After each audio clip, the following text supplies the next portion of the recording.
Let's catch up on chat here. Let's see.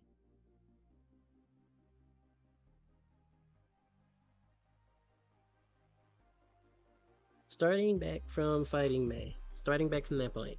Fighting May, you said, is equivalent to the feeling of if she was like, bro, you suck, please leave. May has been doing what she's doing in Strive since a lot of earlier Guilty Gear games. Like her overall game plan has not changed. The thing that has changed is the game around her, right? Because everything that you can do to deal with, you know, Totsugeki nonsense and whatnot, like a lot of stuff that you could do in older games doesn't apply to Strive. And you end up having to approach that move as something that you need to know how to punish. Because they basically tried to keep Totsugeki the same in application. Nothing wrong with that as a concept, but when the rest of the game has been adjusted to be slower in some ways, you kind of have to work around that as a concept too. And people can't deal with Totsugeki, like Totsugeki in particular, being just safe, and it creates problems.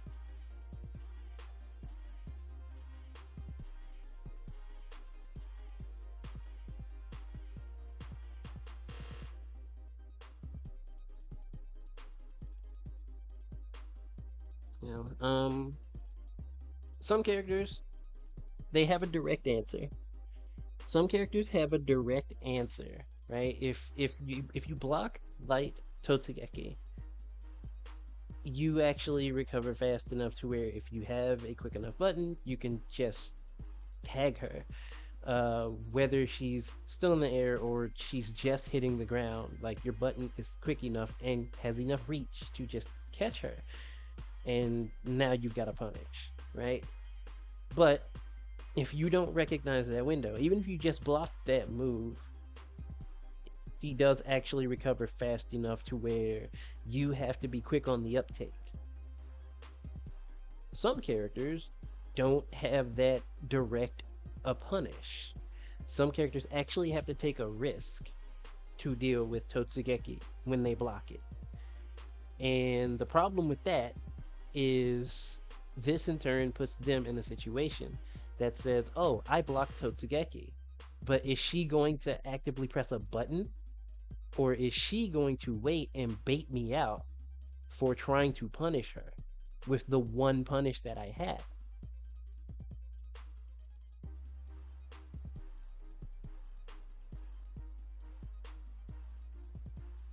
Let's see. You've come to the conclusion that this game is damn near straight up offense, which, Guilty Gear. Guilty Gear. Guilty Gear has always been like that. Yes, having a good defense is important, even in older Guilty Gear titles, but those games are so high pace. They are just made to be built around the concept of being offensive. And Strive is made to follow that same thing, but it's also stripped back in certain ways. So it feels more like Street Fighter with some Guilty Gear aspects thrown in there into the mix, as opposed to feeling like another Guilty Gear game. And I think that's where some people are kind of getting mixed up, right? Nago, haha, guess I'll get shipped out. Nago, from everything I continue to hear, he is just the struggle.exe if you're playing Strive. He can work, but you would need to be you would need to have the precision of a surgeon, as my sister would put it, in order to make him work compared to so many others around him.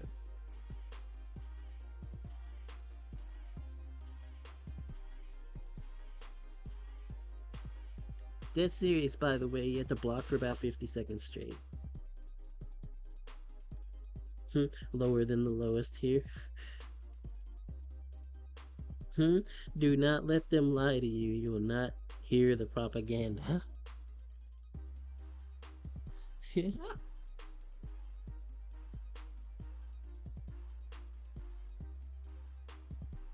Right, like Nago can work.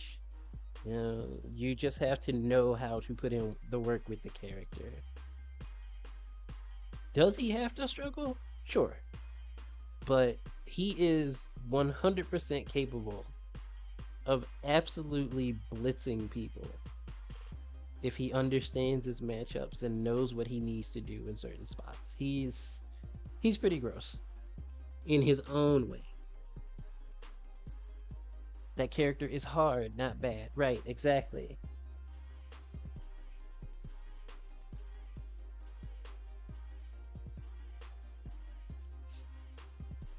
Like, characters in Strive are in a really interesting spot because while there are definitely characters that are head and shoulders above everyone else, there isn't really a character that seems like they wouldn't be able to manage at all. So long as you know the game, you know the facets of the game, you know your character, and you know your matchups. You know, not saying that to say that, there aren't characters that will struggle because I mean, look at Anji. You put Anji in certain matchups and he just kind of has to sit there and deal.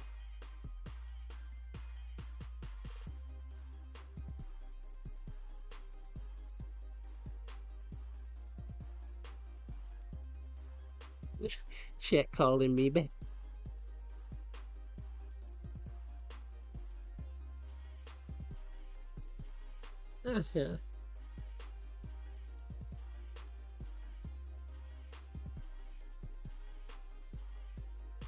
That character is one or two changes away from being Soul. I want this DLC. I mean, Astro's not wrong though. It may not feel that way because other characters in Strive they can do a lot less to get just as much effectiveness out of a situation, right? Um think about it like this. Part of the reason Makoto in BlazBlue was always considered to be very up until like Chrono Phantasma and Central Fiction came around and she got better again was because she was extremely run of the mill. She's very straightforward, didn't have any real like dirt or grime compared to other characters around her, right? To the point where she was pretty much considered to be quote unquote the most honest character in BlazBlue. Because I mean, she's straightforward. Can she get things done against whoever? If you know the matchup, yeah, and you can keep momentum, yes. But the minute you lose momentum, Makoto's gonna struggle, if not outright suffer, right?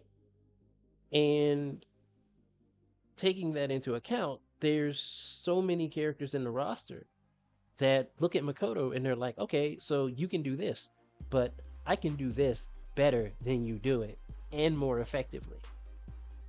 And it's to such an extent to where it's like, why play Makoto if there are other characters that do the things she does better than she does it?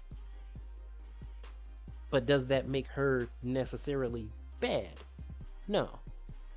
It means she has to put in more work than the others around her.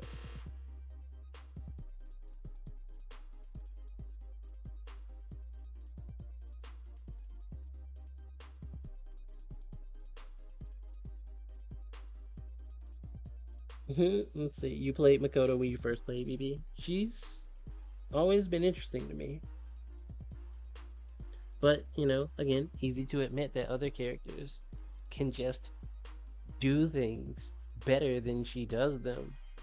uh, you know, in games prior to Chrono Phantasma and Central Fiction, and even in those games, there are still characters above her that just look at her game plan and it's like, okay, cool, you can actually do this pretty effectively now. Too bad I'm still more effective at it than you are.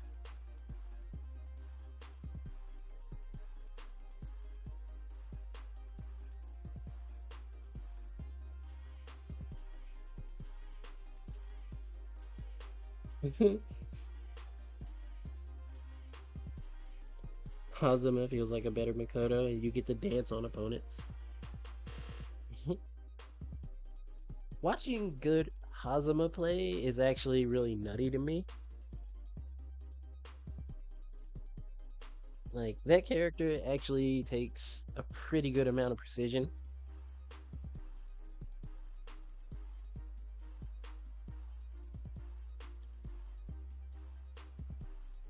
Kind of reminds me of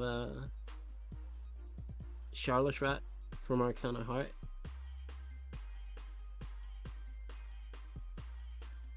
And a big brain.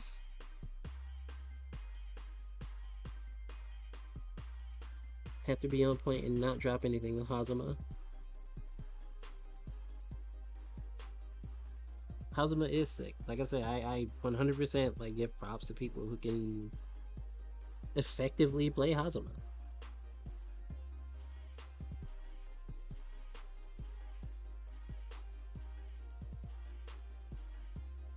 Right? Like, no ifs, ands, buts about that.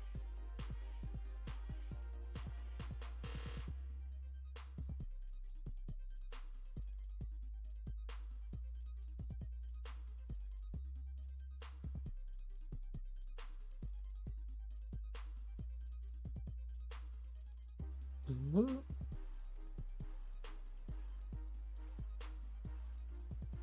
But yeah, like, that's where Nago is right now.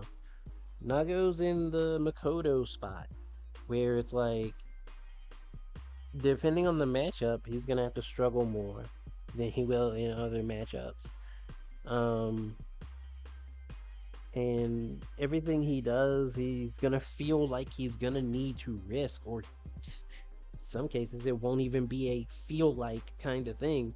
He just will have to take a risk flat out and try to make reads, try to take, gambles to get certain things done. And if he's right, he gets big damage. He gets huge damage and usually a good situation after the fact.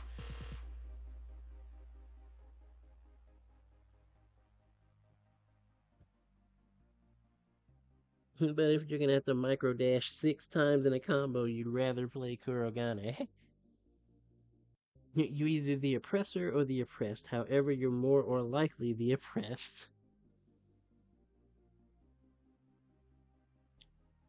Yeah, it's like if you're gonna play the character, you kind of have to come to terms, right? It's like you always have some sort of like option to figure out. Even in this Guilty Gear, they made that a very clear point to, you know, design the game around the concept of if you know how to use the facets of the game that they programmed in, you can manage, almost every matchup. Instant blocking is important. Endless faultless defense is important. Knowing how to do like guard cancel counterattacks, that's important. How and when, because that's a thing. It's, knowing when to do reversals. There's a lot. There's a lot to consider, and sometimes it really does come down to whether or not you're using one of these things in a given matchup, because they could actually help you in certain situations. You normal blocked Totsugeki and you don't know whether or not you actually have a punish here. Well, try instant blocking. Instant blocking actually does give you a couple frames more leeway, right? Endless instant faultless defense. It gives you those same like extra frames leeway without actually pushing you back. So on top of being able to act a little faster, you also stay closer, which means more buttons will work for you.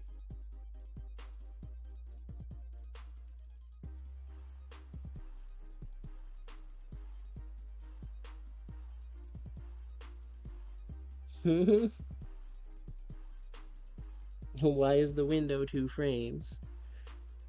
Because it's always been pretty. It's always been pretty tight. Instant blocking has never really been a super lenient thing. It's not even lenient like that in BlazBlue. You got 2 frames to get out of the corner and survive. You want to talk about 2 frames? Throws have 2 frames until activation. So, like, you can legitimately, in some situations, use throws to get out of like scenarios that you would not have like any other options out of, right? You can literally do wake up throw in some scenarios, and your opponent has to keep that in mind. It makes trying to do things like meaties weird.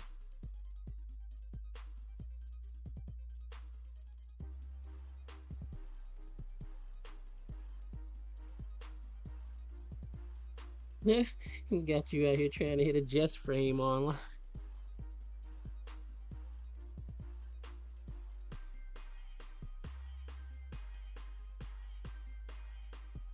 Nah, you definitely want to figure out like your timing for instant blocking, right? And I mean, one of the best things about instant blocking is the concept of it in itself, since it really is you holding away from the opponent at the proper time. Say, for example, you get caught in a situation where you know your opponent's about to do something, but they intentionally delay it, right? And you want to instant block in order to try to lessen your guard time, but that delay throws your timing off. Well, I mean, you already pressed back to try to get the instant block. If they delayed it, you could just continue holding back, and if they still do the button, you still get the block. You don't have a reduced risk here.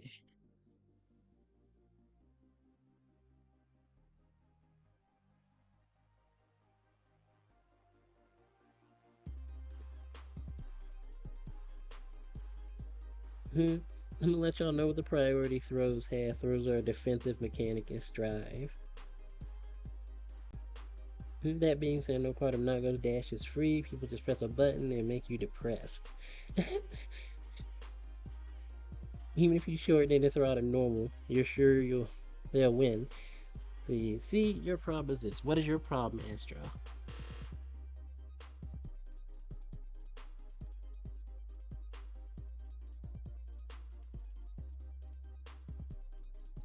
Eno, for example, love her as you do.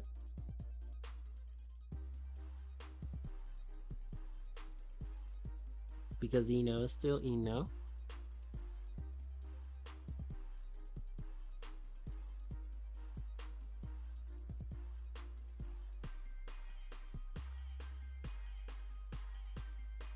Stroke is +3 on block if you normal block it.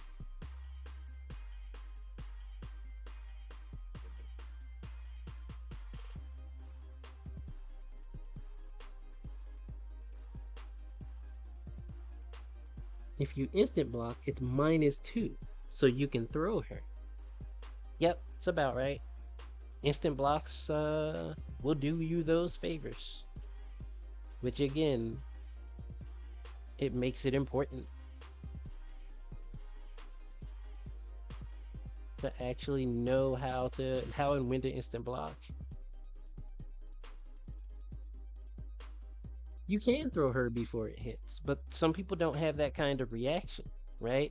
Some people see the move and they're just kind of like, oh, I better block real quick. And that's the first thing that kind of flies through their brain. In which case, knowing how to instant block will let you get that throw.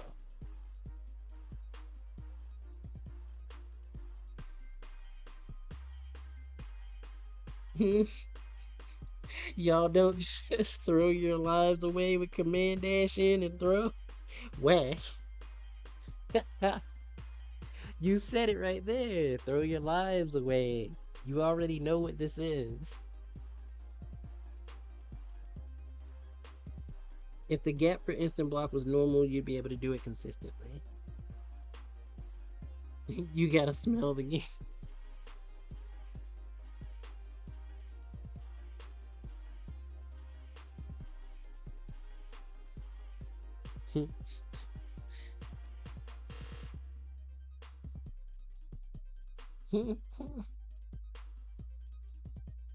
But because it's two, you be trying and getting it or missing it randomly.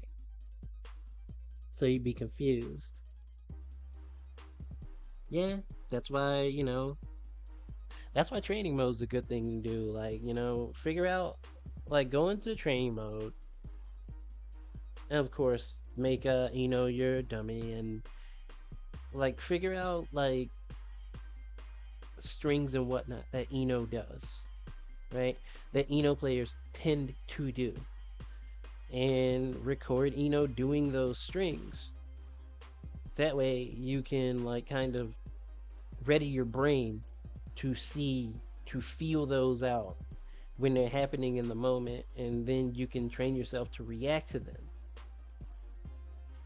It's like, oh, I've seen this string like 8,000 times. I know this is coming, so I can do this, right?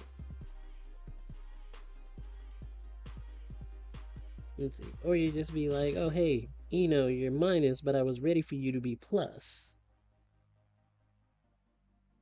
Yeah, mistimed, mistimed guards. Giving you normal guard instead of instant blocks.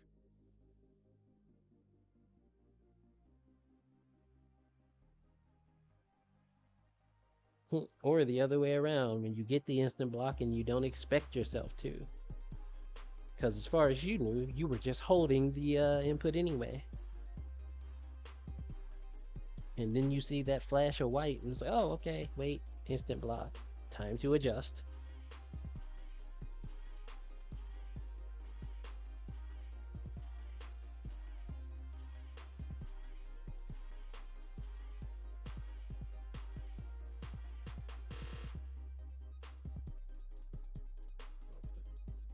Yeah, like I said, it really does come down to trying to figure out what you should block and how, and what you can react with based on how you block, because that makes a world of difference.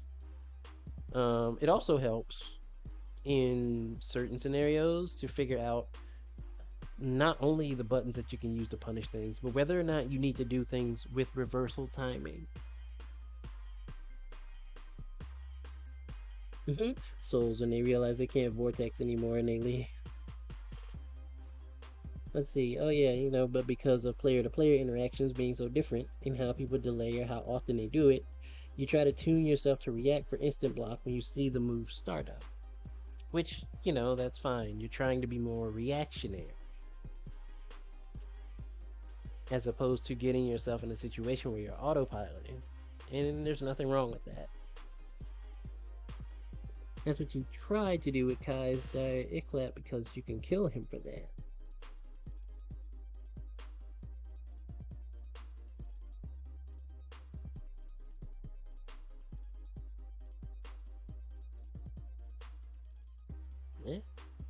Welcome to fighting games, where part of the mix-up isn't whether or not somebody will do it, but when they will do it. Like, even if they're doing specific strings and they can only do so many options in this string, you know what the options are. Will they do them? And if they do, when will they do? Like the no mix mix? Yep. Yeah, exactly. The no mix-up mix-up.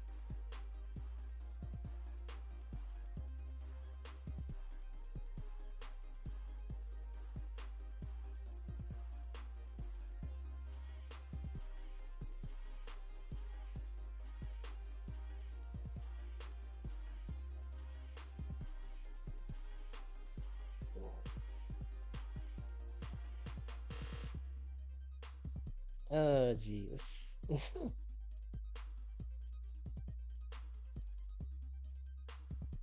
Now you want to play Strive and hate yourself for playing Nago. I mean, it's right there. Go right ahead.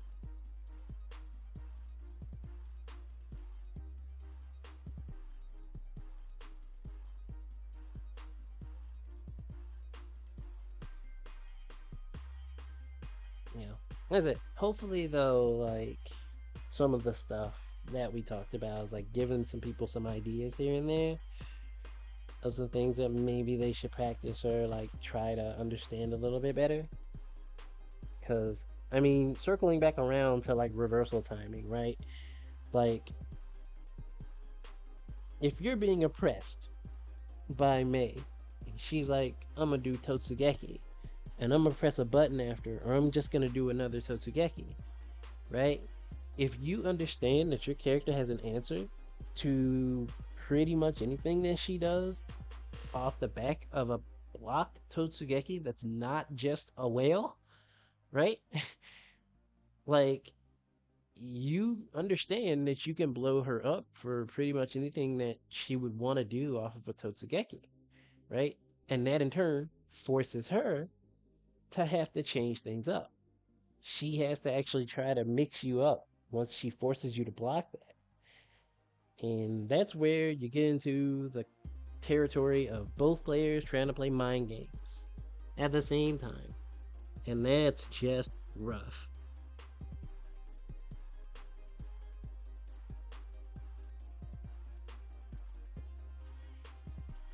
It's just weird, so you started to resort to easier stuff like just jumping out or throwing early, even if that gives up screen positioning.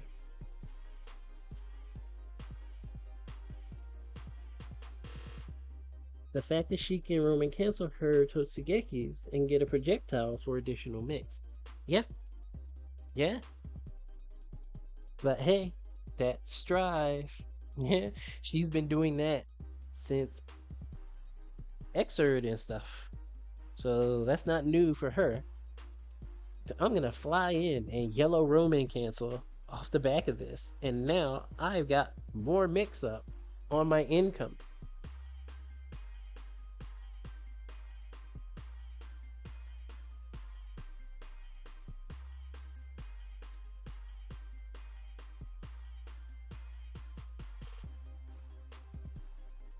Mhm. Reversal timing being 3 frames is also mad cringe now that you bring it up.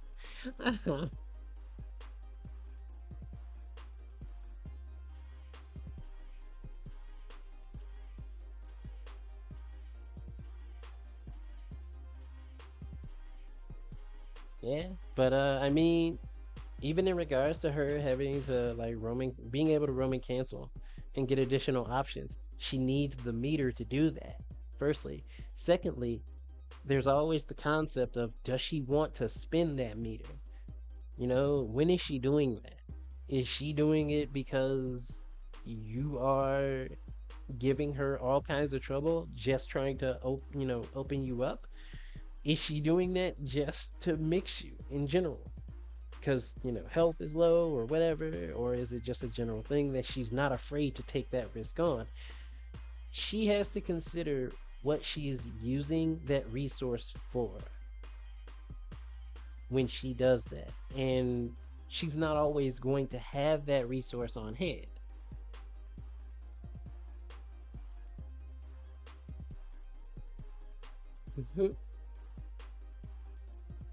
The fact they wanted this game to be easier for newer players, so they made defense harder, doesn't sound right to you. Maybe you're tripping. That's the thing about Guilty Gear, is like the Guilty Gear in general, defense was never really easy to begin with, right? And the roaming cancel system in Strive is where a lot of the depth in the game actually hides itself. Because even though a lot of the movements and motions and whatnot have either been simplified or just don't really exist the same in the same form or fashion that they did in older games, The fact that the Roman cancel system actually lets you do so much in Strive gives you a lot of room for offensive experimentation. But again, there is the concept of what you really want and need to do with those resources in the moment. It's why you'll see people actually actively make some really bold plays sometimes just to have those extra resources on hand, like, dashing up and being mad disrespectful and like goal bursting in people's face, when they don't need to do it. There's no reason for them to try to be so offensively minded, but they really, really, really want the resources to add to their mix up as quickly as they can attain them. So it makes people do some really bold things. And I find that kind of interesting in some ways. In others, it's kind of like, what are you doing?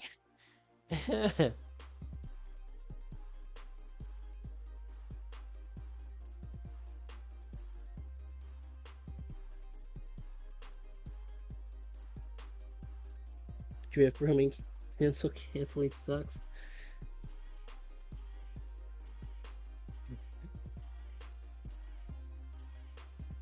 Learn it the hard way, so if defense is hard in Guilty Gear, you simply will not play it.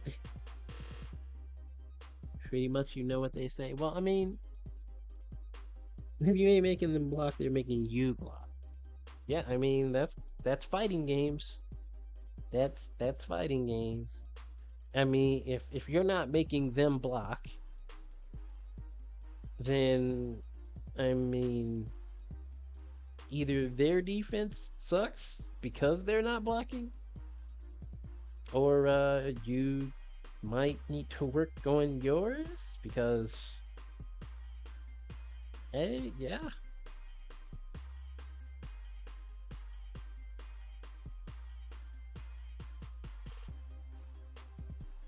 Man, it's a fighting game, not a blocking game. See, and that's weird because the defensive options are there in Strive, but the defensive options rely on you being able to be decent at defense. That's the trick.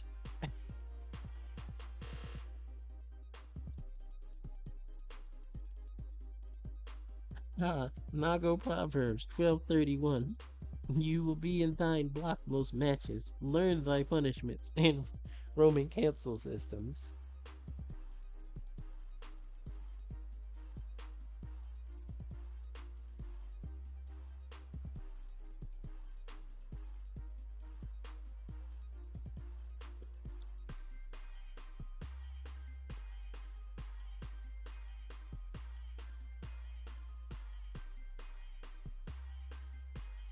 See, the wild thing you found out is yellow Roman cancel is supposed to be defensive, right?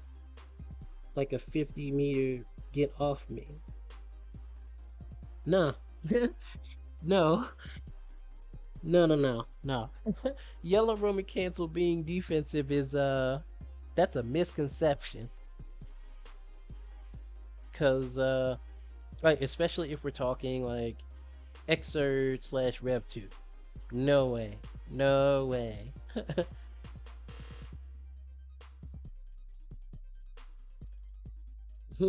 Why in the world does it put the YRC in character plus in your right, like, that's the thing. Like, that's a carryover from like Xrd Rev 2 and stuff. Yellow Roman cancels were something that I had the utmost umbrage with.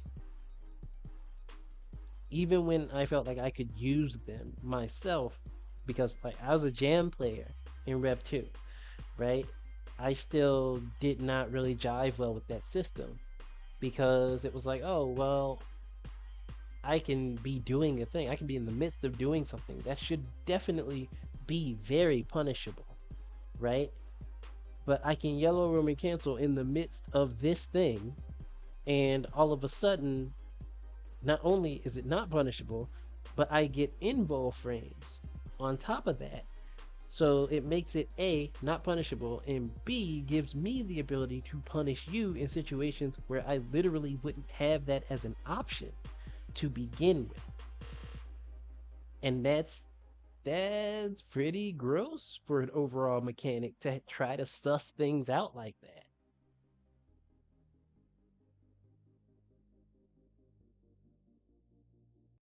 Yeah. Was YRC different in the last game? Right, like I said, it gave you frames of invul. Like you could legitimately do weird nonsense. Like if you were a jam player, you could have her dash in and use puffball. And in the midst of trying to puffball, you can YRC and oh wait, I have invul now for a few frames. So I can actually use it and step through your attempt to punish puffball and punish you for trying to punish.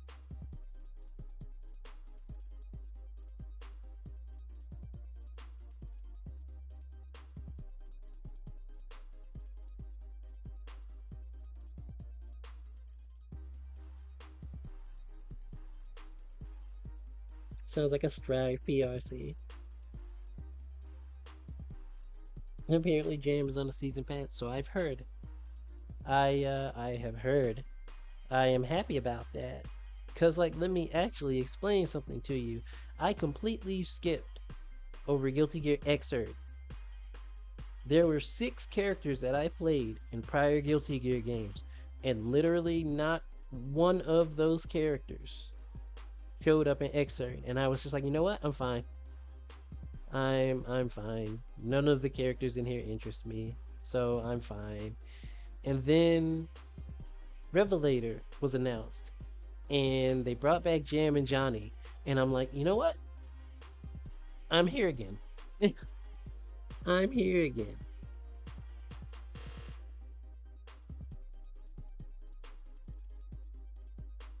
So that was a thing. Strive.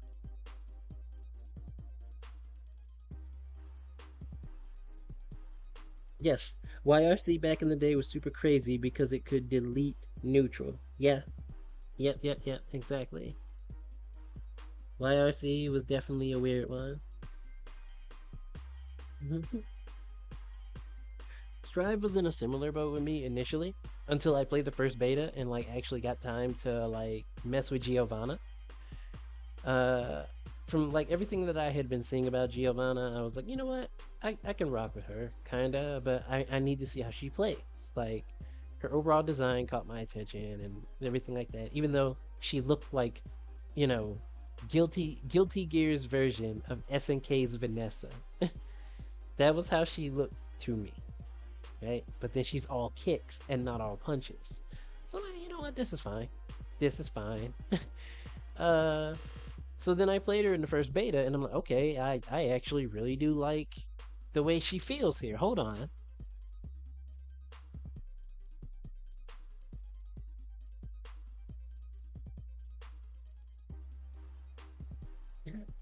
For some characters, such as Lost Soul, I mean Elfel,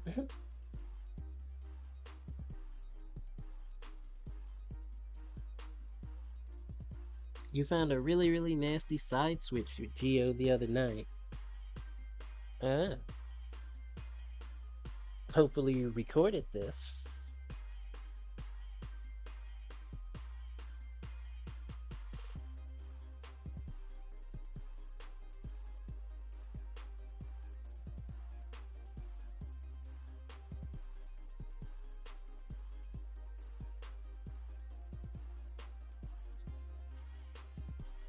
Geo players be making you feel some type of way. Can you pin down this type of way that they make you feel? Yeah, I may need to know this for future reference.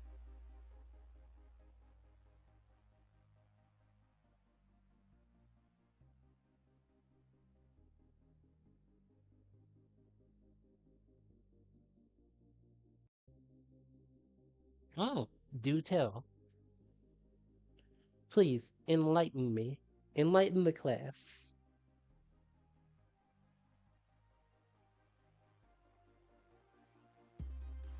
Hmm? You be like annoyed, but it's hilarious? Question mark?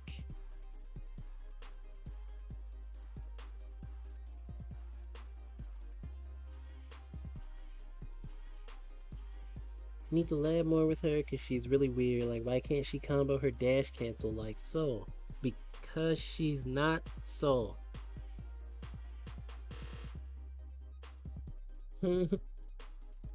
If you stop them from using their plus frame specials, they start pretending their stuff be plus.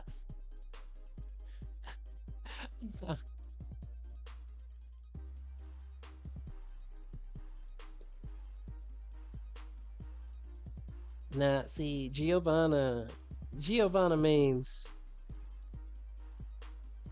I feel like the good Giovanna mains would also double very well as Virtua Fighter players.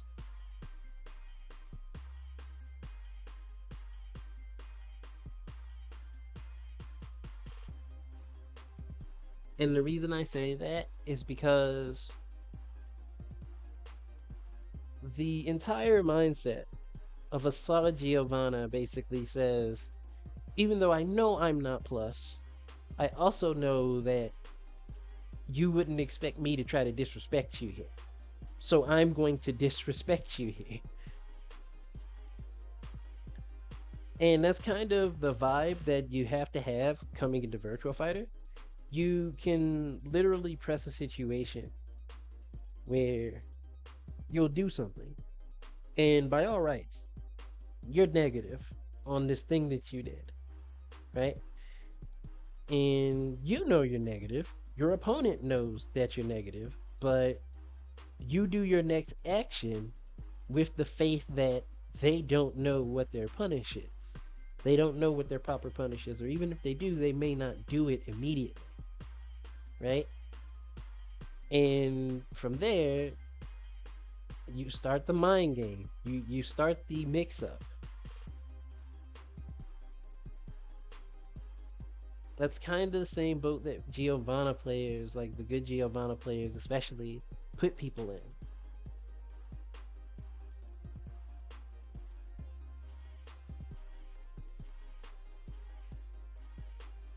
in. Let's see, you played a Giovanna this morning. You 6-speed every spiral arrow and jump throwed her flip kicks like 2 to 3 times. And she started doing roundhouse and pressing heavy slash after. Like, my dude, it's your health bar, so whatever you want, but this is ridiculous. If she had an invulnerable move, you'd be terrified, but she doesn't. Right, she can't do anything like that without meter.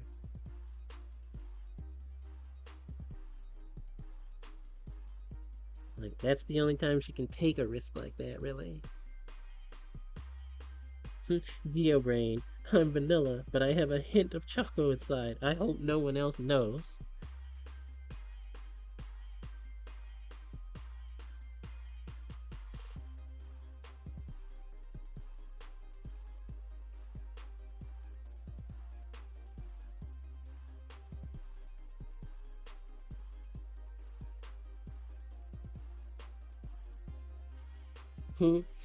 So I just jab her and she just has to hold that. Now she did super Eve. Yeah, see, exactly, right? Like, because I mean, she does have that, but she has to be willing to take that risk. Which again, circles it right back around because you know that's the only answer she has, really. And if they realize that, they have to actually kind of figure out whether or not they're going to pull that trigger. Because they can keep that meter and use it as a threat to make you feel like, oh, well, they can do this, but will they or won't they? And you could actually hold back on something that you do expecting that super. And it can give them an opportunity to turn things around. So, even little situations like that can create mind games. Yeah, That's crazy if you think I'm not about to mash my punish because you got some meter. That's cool. Continue to think that. Yeah, continue to think exactly like that because that's what gets you blown up when it happens.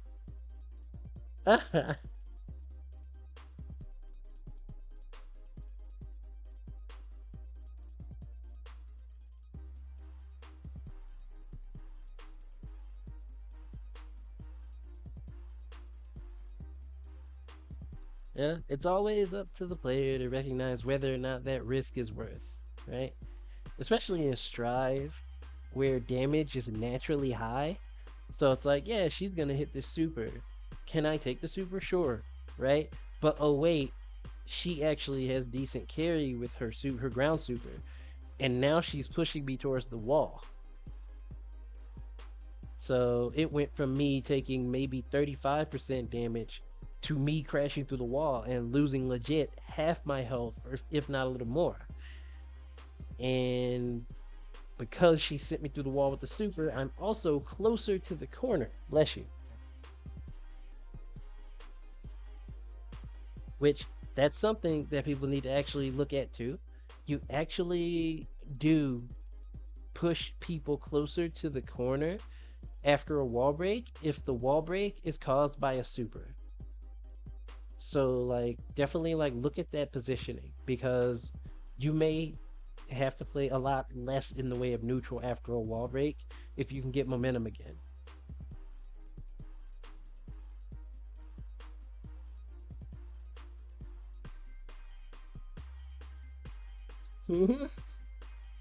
You'll always take one L to hand another player 17. Geo does do a lot of damage. Like, she's better Cammy. I don't know about that.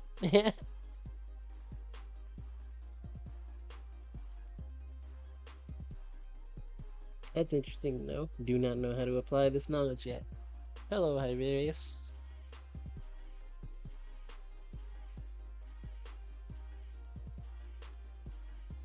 It's not really a difficult concept to keep in mind. I mean, basically, it's like this. You got the wall break system in Strife.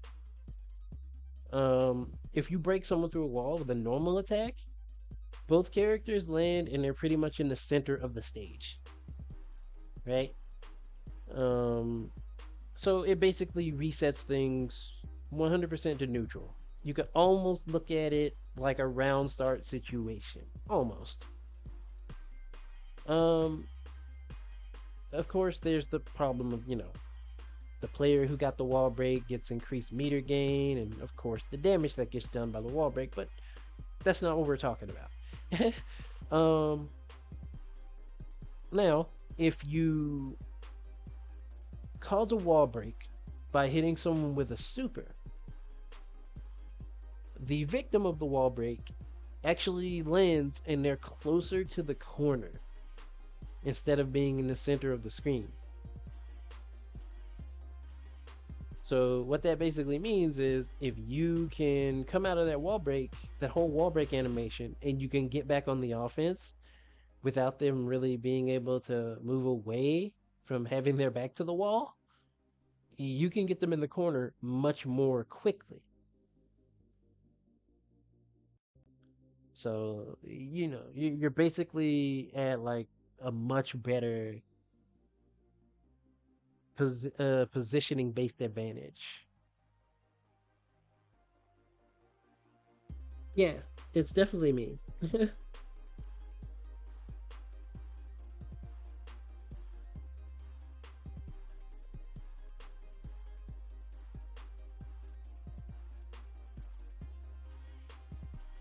Just wish they explained wall breaks better.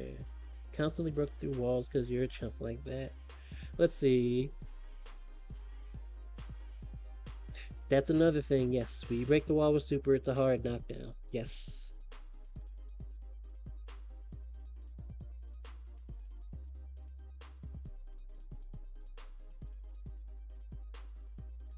Yep, so lots of benefits to doing a wall break with the super, just in general. And it's like, yeah, no. If you have the meter and you can do it quickly enough, definitely just do it.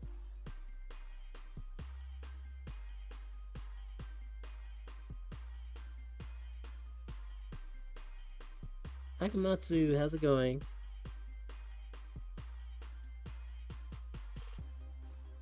Learned about the 2 knockdowns thanks to mission mode. Yep. Mission mode will actually help with things like that for sure.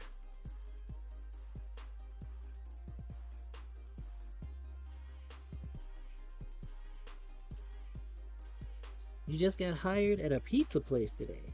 Oh, nice. Congrats. Wait, which pizza place? Which pizza place hired you? They're not here, pizza.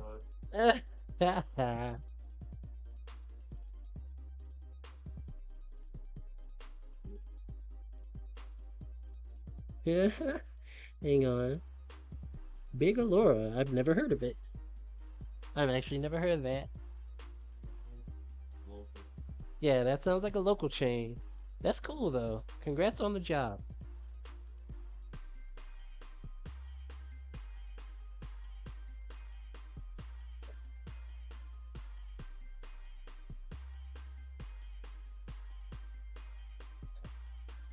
Now, Nikki, you know why.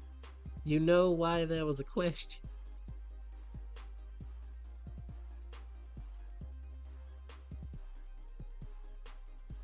Huh? See, know your character's hard knockdowns. That is uber important. Yes. 100%.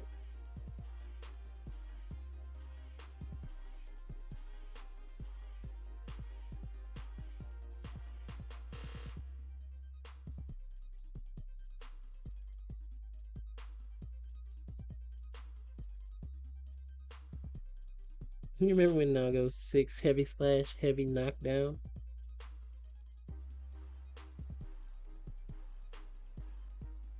Yeah, it's just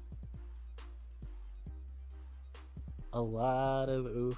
There's still things that I feel like need to be adjusted in general, but as a whole, I think they've gotten to a pretty solid spot with Strive, generally speaking.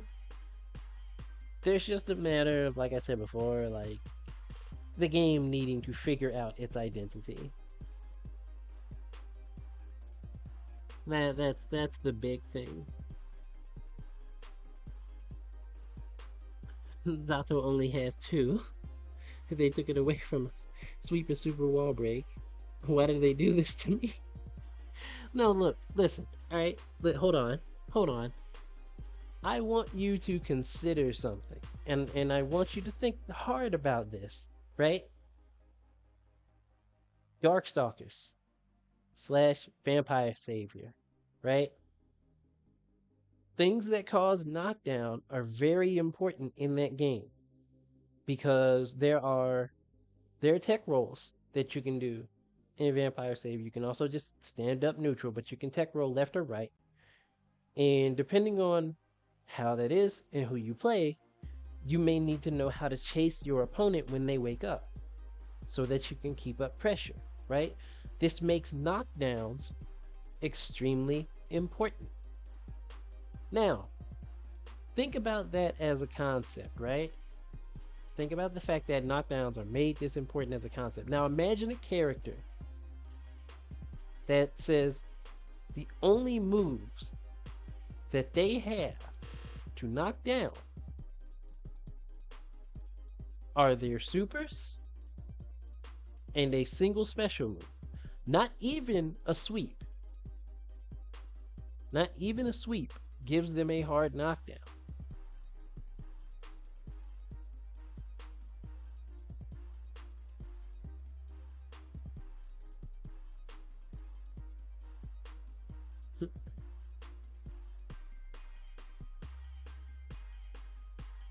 That is something to consider.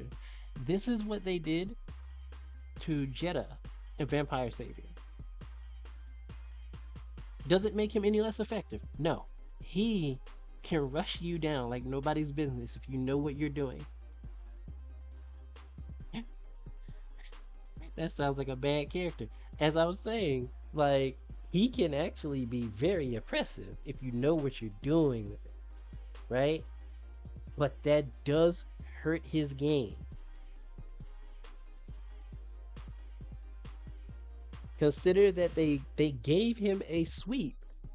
They gave him an actual sweep and more moves that give him an actual knockdown that he can capitalize on in Marvel vs. Capcom Infinite. He came into that game as a more fleshed out character. And it's like, man, I kind of wish he was like this in VSAF.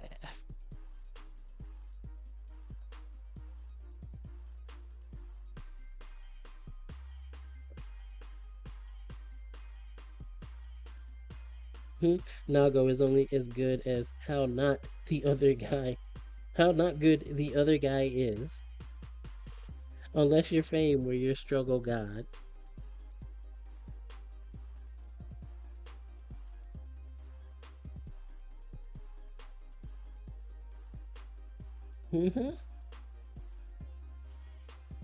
Jetta and MVCI.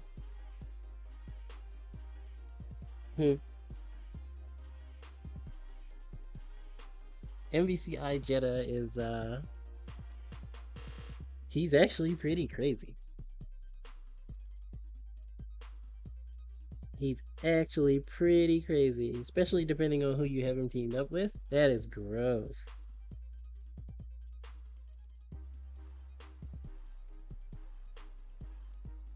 That character, why?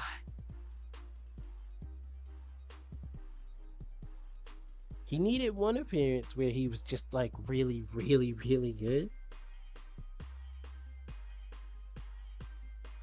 Unpopular opinion, but you like watching MVCI. I wouldn't call that an unpopular opinion. Yeah, I was about to say, the game's fundamentally fine. It's, yeah, there are issues to be sure. The way the game is spotty, right?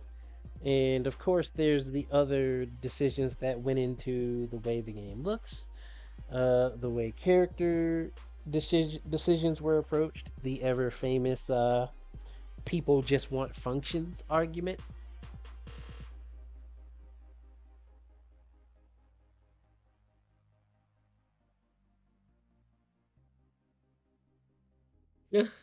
Let's see. The difference between Nago and Geo, at least Geo has some basic mix in defense. If Nago is knocked down, shake that other guy's hand and say GG as you see the tears flow from there.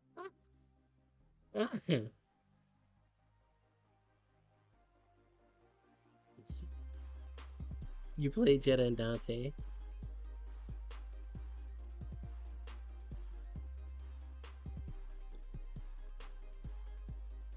See, that explains why Nago is always good when you go up against him. You're still learning how to fighting game after all. You're happy that you're no longer being instantly flattened by Nago though. I mean, fighting games are tricky. They're a tricky lot to take care of, right? To figure out. And just because like you're fighting other people and you're getting like bashed on, it doesn't mean you can't and won't improve. Everyone is going to improve. They're going to move forward at their own pace. And you have to recognize that no matter how far back you are, if you stick to it, you will always manage to improve in some shape, form, or fashion. And it does depend on like whether or not you have the patience for that. Right? As long as you do, you'll be fine.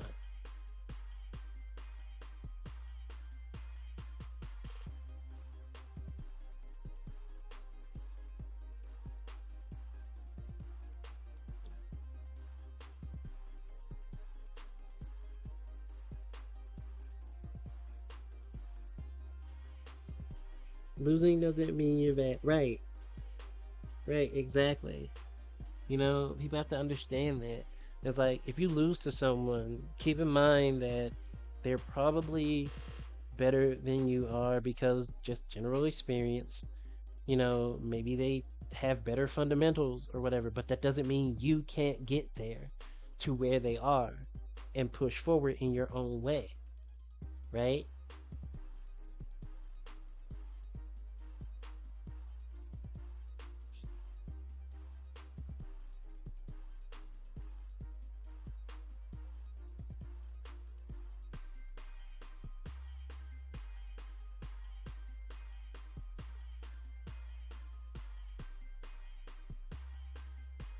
Think think you owe sticking it with it to your code, constantly reminding that it's a continual process of improvement and everyone starts somewhere. Yeah, I mean, that's just the truth though. Everyone, regardless of like how good they are, everyone started at ground zero, right?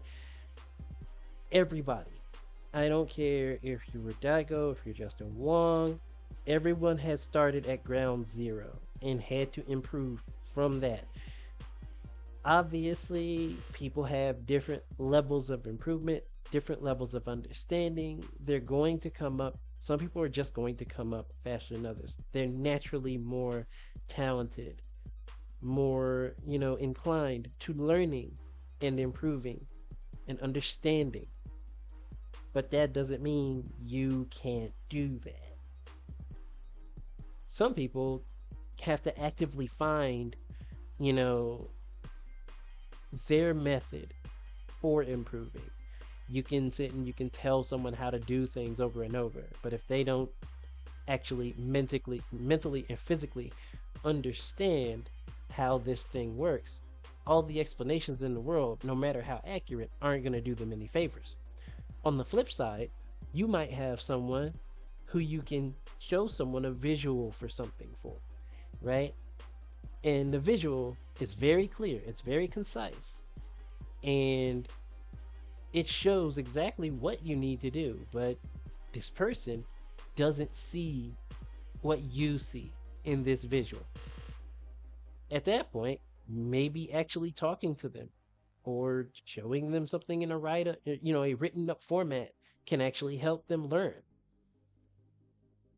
And you always want to try to find that middle ground to help people learn more. And by the same token, those people have to recognize that it's going to take time. Whether they're learning through some particular method, they're taking time in practice and training mode and whatnot. Um, Even if they're like playing matches and trying to force themselves through like general repetition and just, trial by fire, all that kind of stuff. Like, even if that's the case, they're not going to improve without sticking with it, having the patience to just continue to do what they're doing.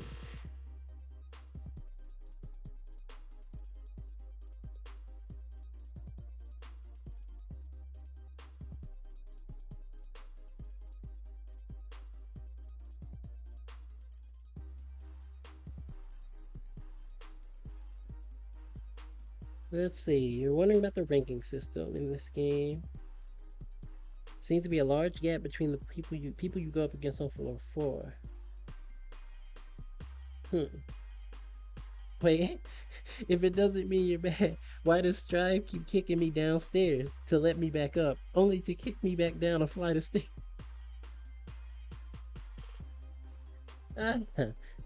It's Daisuke has a thing against us Nago players. Yeesh. Now Neki is in pain over here.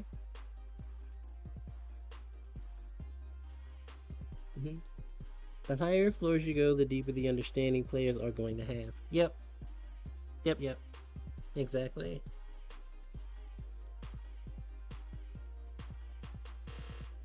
Get Sparta kicked, the game says. Yeah. Let's see, exactly. An example of this is Mahoko. Mahoko was one of the best Bridget players for Guilty Gear AC.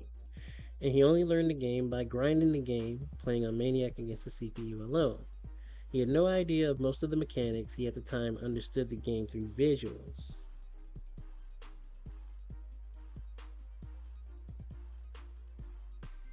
Interesting.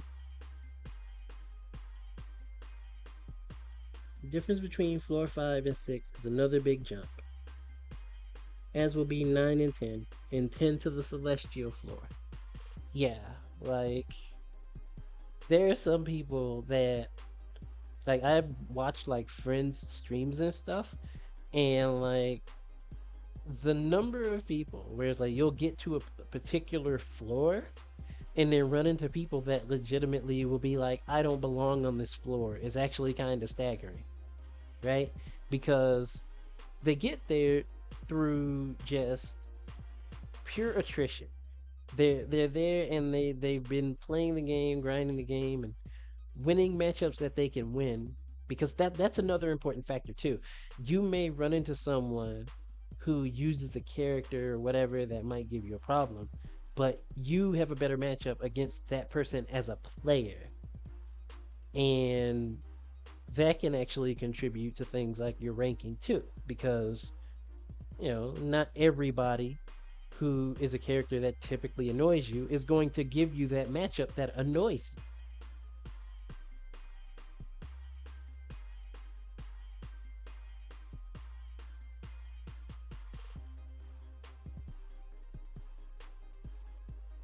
Case in point, one of my best friends goes by the name of Zero Hour.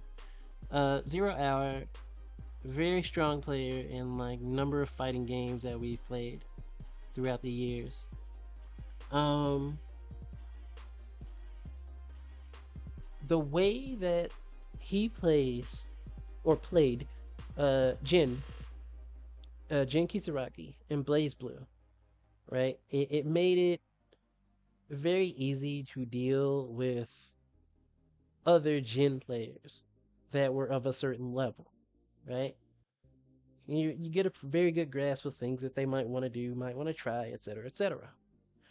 So it's always jarring to run into other Jin players where it's like they seem like they know what they're doing, right? But then there are certain things that they're not doing.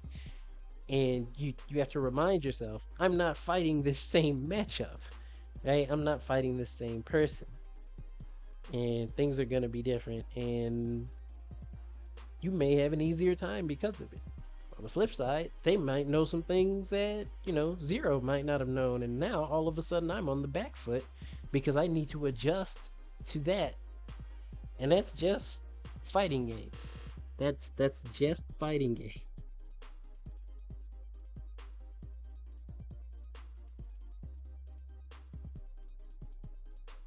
Let's see. Also things like ducking better players and only playing people you know you can beat.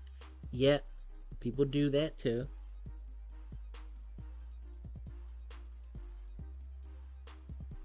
No one believed he was that good. He tried to tell that's FRC or that RC. He was like, that's early meter cancel and that's meter cancel for Roger. Everyone learns the game in their own pace or style. Just told me that guy only knows YouTube combos. Also, the thing about the difference between adjacent floors is a big jump. Has me thinking that skill ceiling and skill floor of any given floor is also quite large. Right.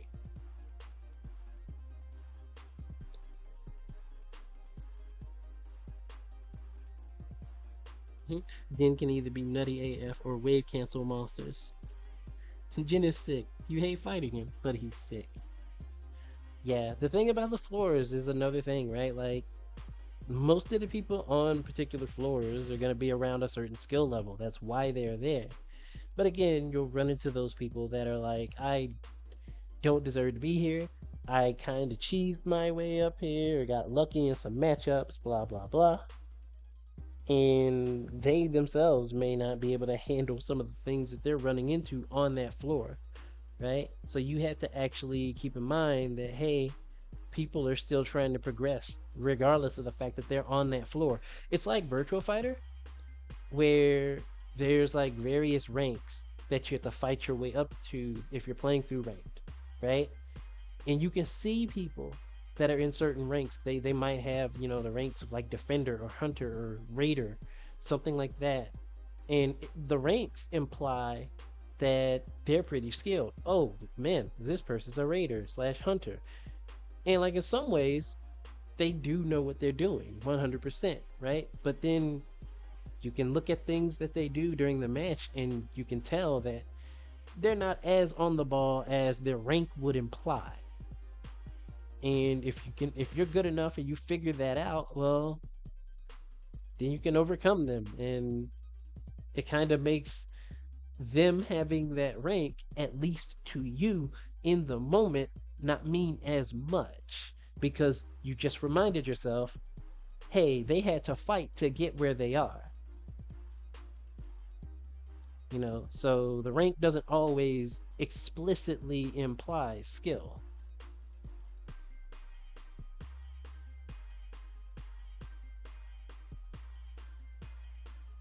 Did the placement test and it put you on floor 6, and then after 2 matches you were down to floor 4. Think the opaqueness of the placement test could be setting some people up for disappointment like that. I described like half the soul players on the 10th floor. Right.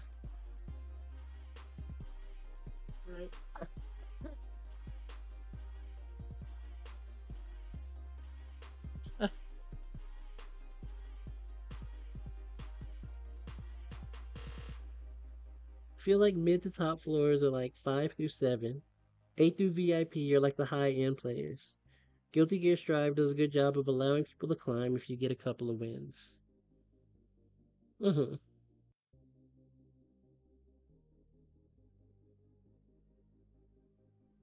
Right.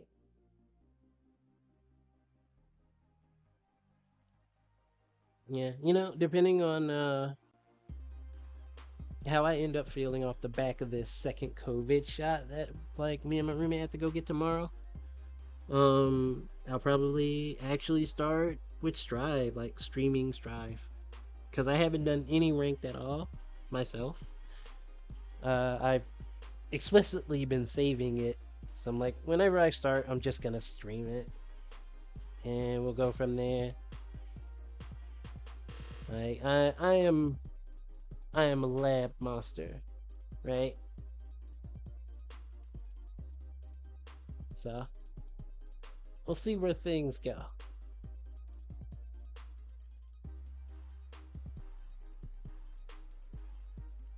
Let's see. You feel like nobody's top just yet. Some people got the Celestial by just doing cross-up slash with Leo. Placement test just puts you there because if you beat the bot, it assumes you have general understanding. Let's see, like you can go on a losing streak, then win 3 in a row, and boom boom, you jump 4 floors.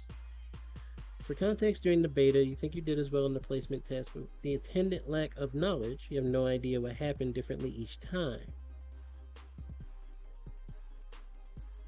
Let's see, also understands you might jot and adjust you accordingly. Getting your 5G installed tomorrow morning. If you need a body to beat on, or your Nago can be a test subject. I think you'll be fine.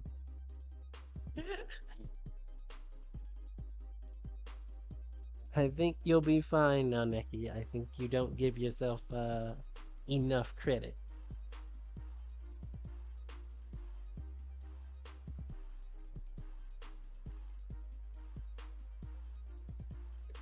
See, we talking about jumping floors off of 3 wins, but I did have one like 19 in a row and went up from 6 to 7.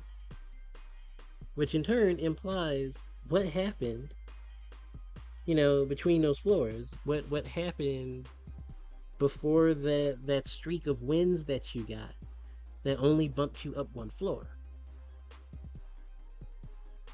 Because if you needed that many in order to quote unquote rank up, maybe, some things happened with your win-loss record, and the game was just like, nah, you don't need to move up yet.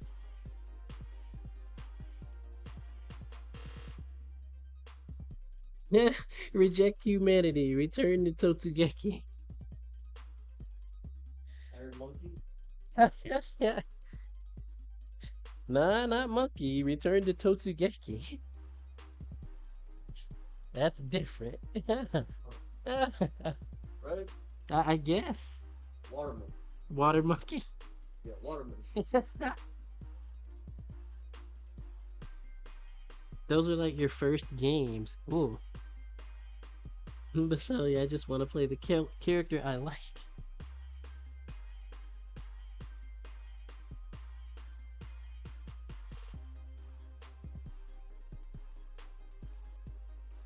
Reject humanity. Return to Totsugeki.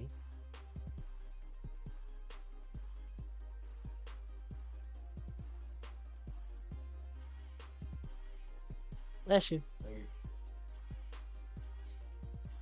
I think my point, or at least the point you think you're making, is someone new to fighting games might not know what they're doing differently enough to be placed in a particular place, and then think, well, the game just put me here, so I belong here. But then they might have lucked out and been placed higher than they're actually ready for, like you being placed on 6. That is actually possible. Let's see. To be fair, Astro, you had a review copy of Guilty Gear Strive, so ranks can be tied to the number of players. You recommend don't stress on ranks so much. Yeah, just in general, don't think about ranks all that much. Just play, you know? The focus should be on improving, if and when you can. Always have patience and take your time to try to understand what's going on with the game. Because everybody's going to grow at their own pace. If you let the game stick a rank on you and then you get caught up in, well, the game says I'm this good, then that can actually stunt your growth. Because, you could make the mistake of feeling like that is how good you are, and then you lose and you set yourself up for disappointment. And that's just oof.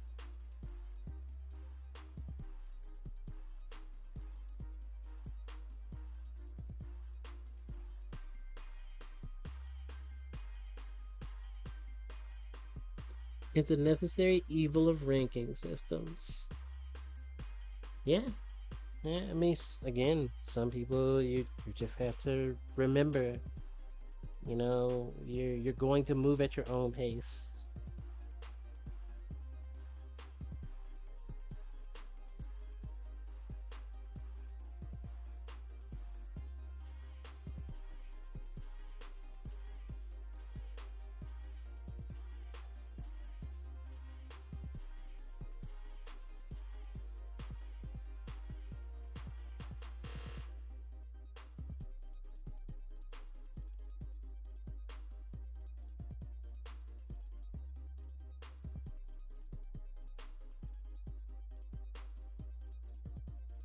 Sometimes you're going to get false positives, but you gotta play the way that is best for you. Exactly.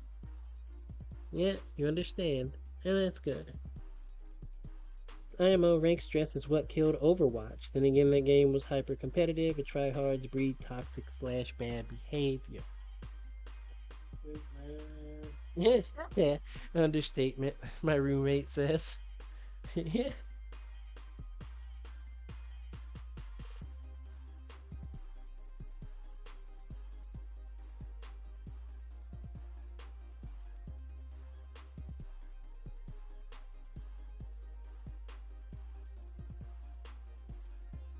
Yeah, I mean, trying to be polite, you're a reformed East Coast player. You also want to hit Celestial before it gets oversaturated so you can play the strongest players that you can early. That's fair. But, all you can do in that case is grind. Just continue to grind. Keep doing what you can to get better.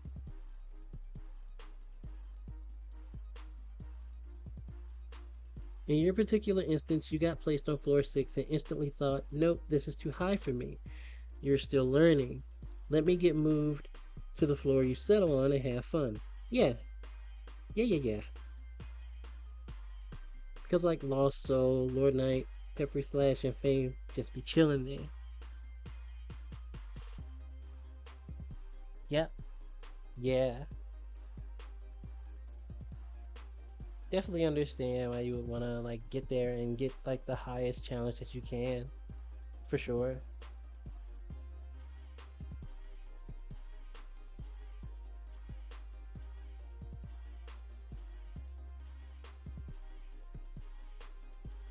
Yeah, I can definitely recommend like if you're trying to find people that like would definitely like be good to play if you're trying to continually improve in your play in like various ways. Some of the names you mentioned already, obviously, right? Also, Vicky Viper. Vicky Viper, she's very solid. I have yet to see Vicky Viper play a game and not be solid, right? So I can recommend that. Look into playing her when she's got time.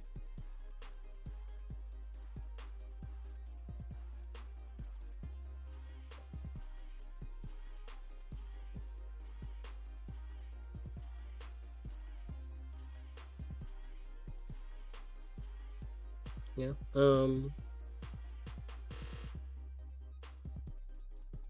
Rika Reedman's a pretty solid player from everything I've seen. Of course, Zero Hour. Whenever Zero's got downtime. Yeah, Zero's. Rig. Yeah, Zero's all good. He's just been busy. A lot of family stuff. Which, to be entirely fair, that's been everybody to varying degrees. So it's like, yeah, no. You know, if you ever catch the name Gravity Raven around, that's my sister, and she's very strong at like, you know, most any game that she plays. So you ever see that name when you're floating around in like ranked or just player matches or whatever else, like, give her a shout. She's always down to play people that she knows will like actually actively try to improve and stuff. She's down to help people too, help people learn and stuff too. So, plus points. Let's see. You want to ask about a mindset thing, and if it might be common with new players. Your experience so far with Strive has you feeling three different ways. One, apologetic to the other player for being stomped easily and wasting their time. Two, apologetic to the other player for winning easily against them because you feel like a bully. Three, having a lot of fun during close games, even if you end up losing to them. Okay, so you would be surprised about how many people actually do get hit with number one as a feeling. The being apologetic to the other player for being stomped easily and wasting their time, right? That's not just a newer player mindset. There are some players that are actually pretty experienced, right, in their own right. I was about to say, don't ever feel sorry about getting steamrolled, right? Like, there are some people that are, like, actually pretty good in their own right, but if they play other people that are that much better than they are, then they feel bad for asking them to play because it makes them, by default, feel like trash. No, don't feel that way. You have to remember that you are on your own level, right? There may be people on a similar grind to you in regards to level, but just as many people that are like that, you probably can beat, you probably can overcome, right? But there's always going to be someone that is going to be better. If not outright better, they're going to have things that you have never encountered, and that's going to cause problems for you. And you're going to lose to them. That's just a fact of how fighting games operate, right? So it's like, you should never feel bad about playing someone because you got absolutely steamrolled, especially if you still have the willingness to learn.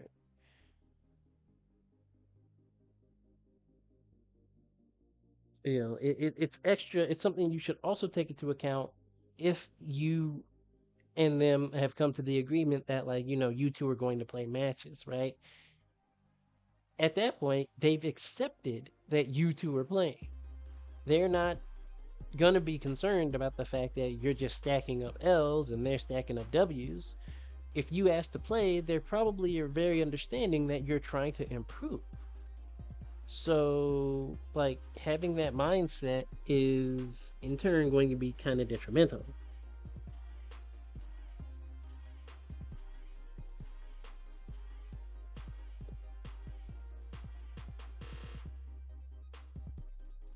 Yeah, yep.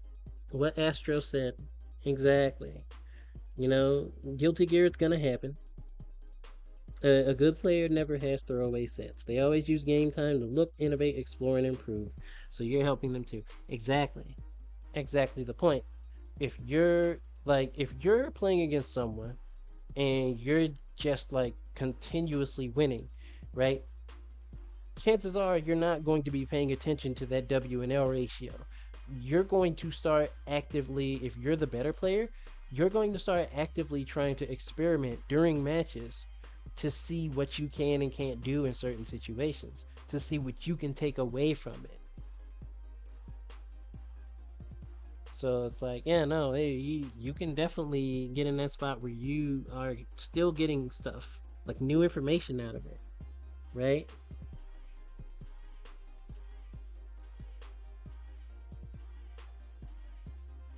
Let's see, you would like to further clarify that you get most of these feelings while being matched in ranked lobbies.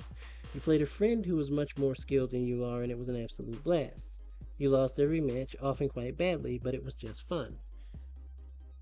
From what it sounds like to me, you are just feeling the pressure of playing against randoms in a ranked scenario, right?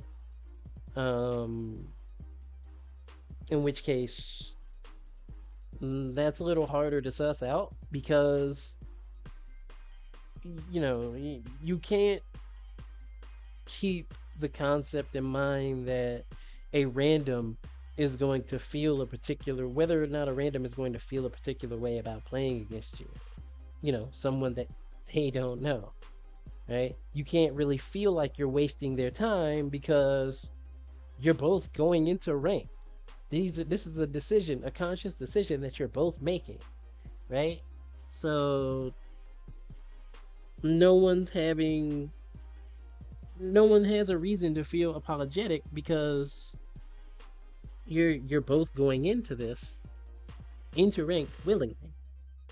Right, exactly, Astro. Exactly. You shouldn't care.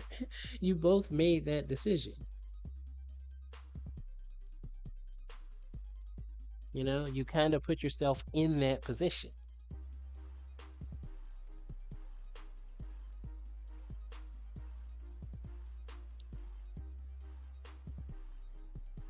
Yeah, as long as you get what you're taking away from it, you can just keep pushing. Exactly. That's part of the.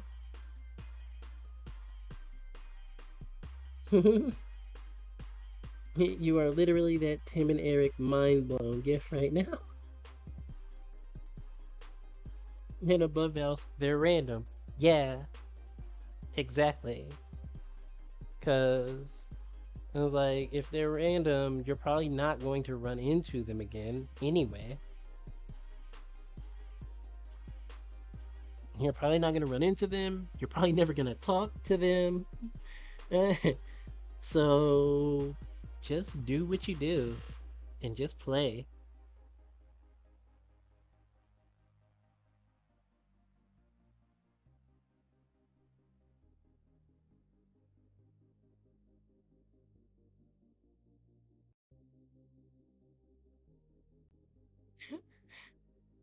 You actually had two people drop the controller on you today? Oof. Yeah, you have a lot of social anxiety unlearning to do. Nah, I feel that, high variance. 100%. I do. Um,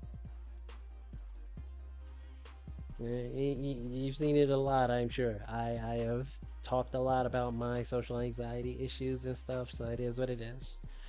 Mine just impact me a bit differently than other people. So, I was like, when I go on ranked and fighting games, I'm not thinking about who is insert unless I see a name that I actually recognize. I'm not thinking about the person I'm playing against in rank. I think about the character that I'm coming up against. That is my mindset.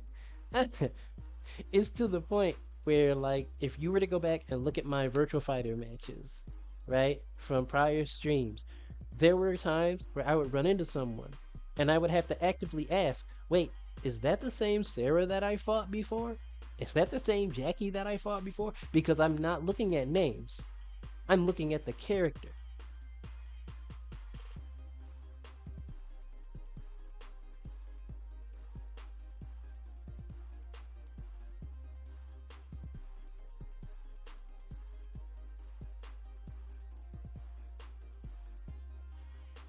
As you get more used to the environment, you'll grow accustomed and start to get it and lose that weight of burden off your shoulder. Yep, he had a solo player bouncing between rematch and quit, and you said you better quit. They rematched you. Perfected them twice. You best believe you were dancing on the down body and they left. Of course they left. You're teabagging at that point. Okay. I mean, in some cases, you don't even have to teabag. You can just outmatch someone to the point where they're just like, you know what? No, I don't have to take this. I'm going home.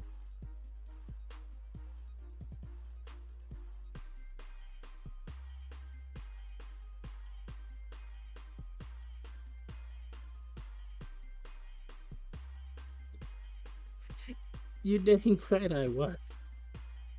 I earned that, T. Literally mashing S on soul, and then you got a fast Roman cancel vortex into wild throw under a Leo, and you had enough, you could tell. Literally was beating that man only because you were playing soul and you knew that. But did I care? Fuck no. See, you look forward to that. You're beginning to feel like you were burning out until you played your friend and realized you actually liked the game, but you didn't like your anxiety. Yeah, yeah. I said just if you go into rank, just play. You know, and I know that it sounds easy, right? Like, especially considering you came in with these kinds of burdens on your shoulders. It sounds very easy, and I'm not trying to undermine it in any sense. But like, if you come into ranked, it may help to just feel like, just ignore the names and just pay attention to the characters. Like I said, that's what I do. It's like, oh no, I'm playing against insert character. How are they going to fight this time? Focus on the matchup. And that way, you don't think about like whether or not the person you're playing against is going to feel a certain way. Because you're so focused on fighting the character that it's non-factor.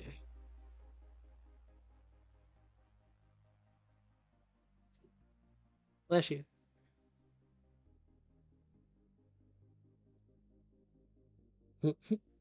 Let's see. You might go into training mode matchmaking so you don't have to look at the person you're getting matched up against. Let's see.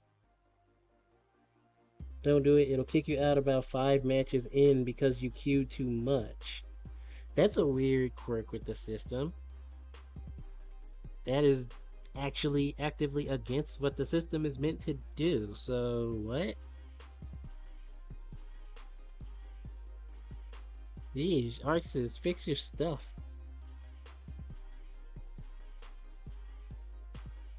Ooh. Yeah, Arxis, fix your stuff.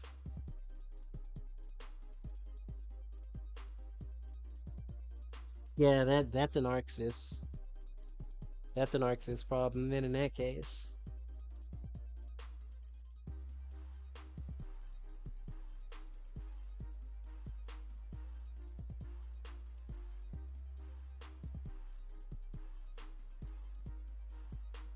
Yeah, please sort that out, Arxis.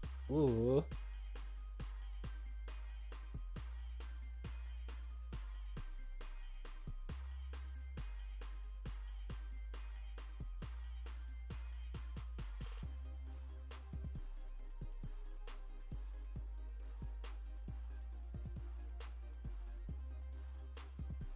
You still do it though, because you like to practice stuff in between sets, which that can help you too, right? Because if you're in training mode in between like rank match sets or whatever, you can kind of just idle and do stuff that'll kind of take your brain out of what just happened in the last match, whether it was good or bad. Like you get that little bit of cool down time in between, and you get some breathing room. So that's really nice. Um,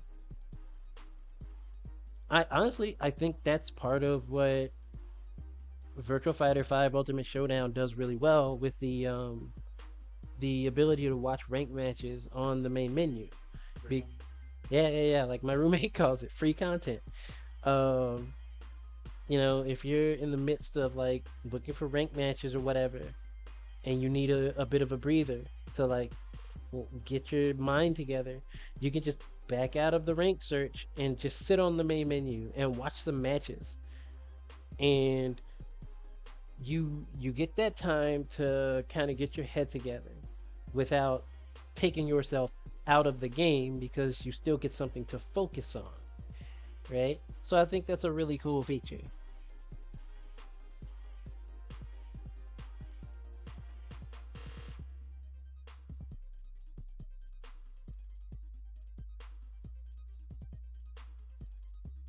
Let's see.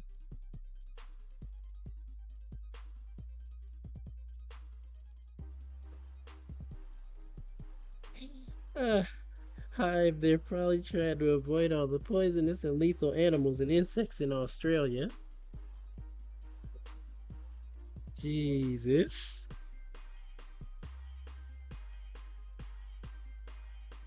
Favorite part about VF5 US matches, you have yet to see the infamous teabag post win.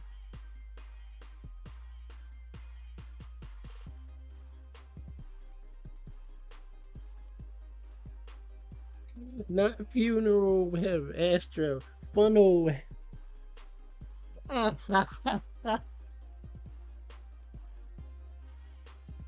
Oh no.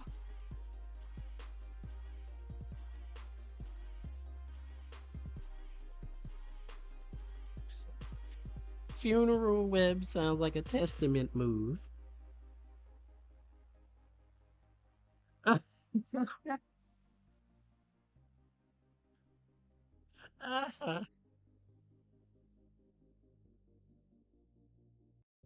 Funeral web legitimately sounds like a testament move.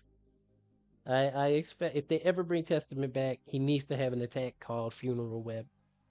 That needs to be a thing. Funnel Web reminds you of Venom. You play Yu-Gi-Oh! You can't read. Oh, if you recall correctly, their Venom can kill you in 15 minutes, so it might as well be called that. Jeez.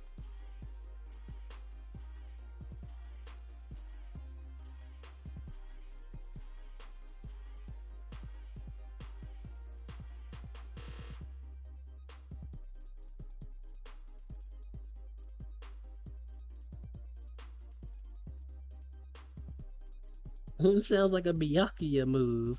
Actually, yeah, it does. God, they ever give him that in uni, you're dropping the game entirely.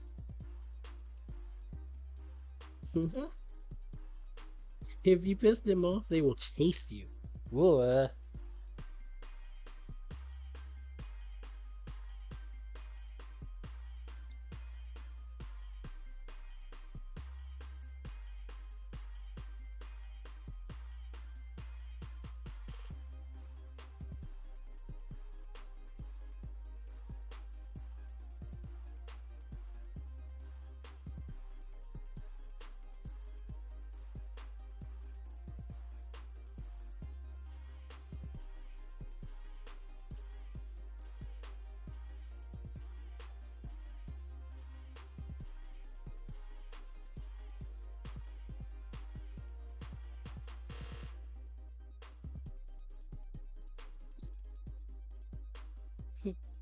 Keep that over there. Veil, huh?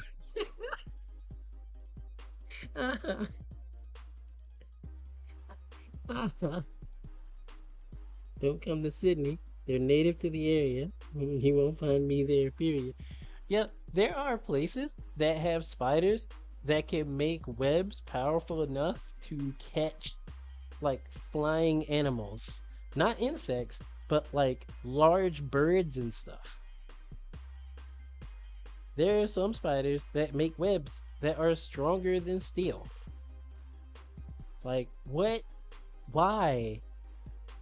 What part of Mother Nature decided like this needed to be a thing?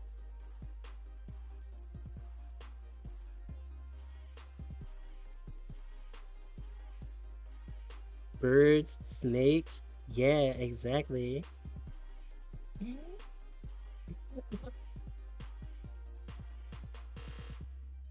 Why we gotta talk about spiders? They're so gross. I mean, they are gross, but like these are things that are also inherently fascinating, as jacked up as it is, right?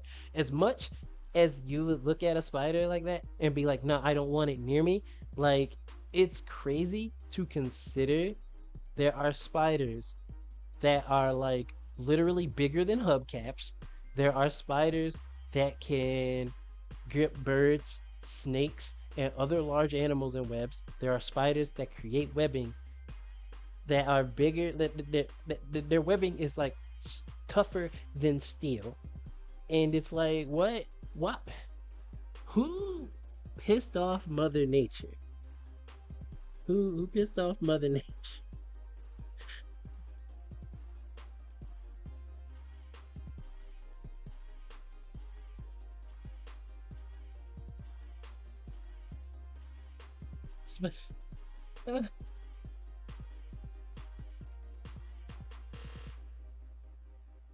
I wish all spiders were very away from me. Oh, jeez. Spider are honestly sick. Astro with the Final Fantasy VII translation. Astro said this guy are sick.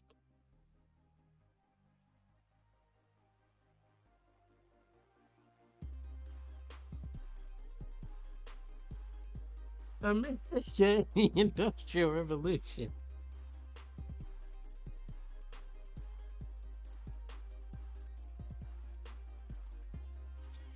You know what this is, right?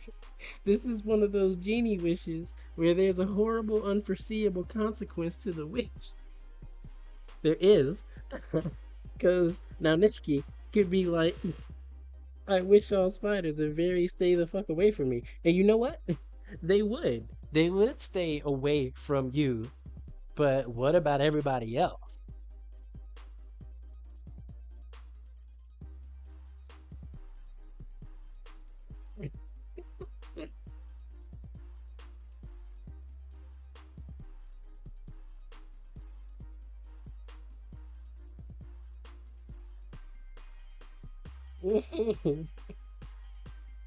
Astro stuck.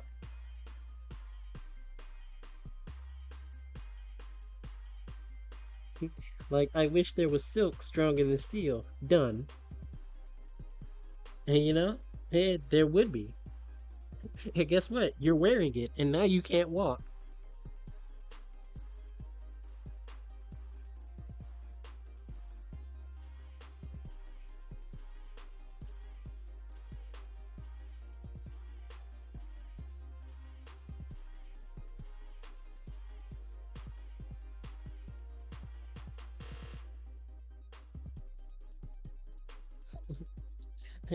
Always a mix up in the wish.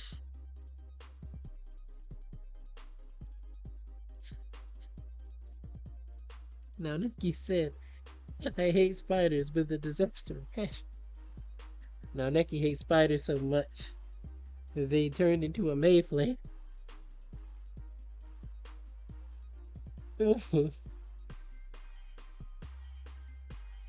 Why do genies gotta do that, though?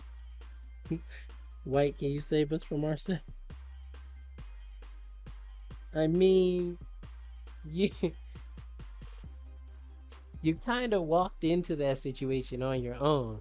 It kind of happened. Spiders would play May.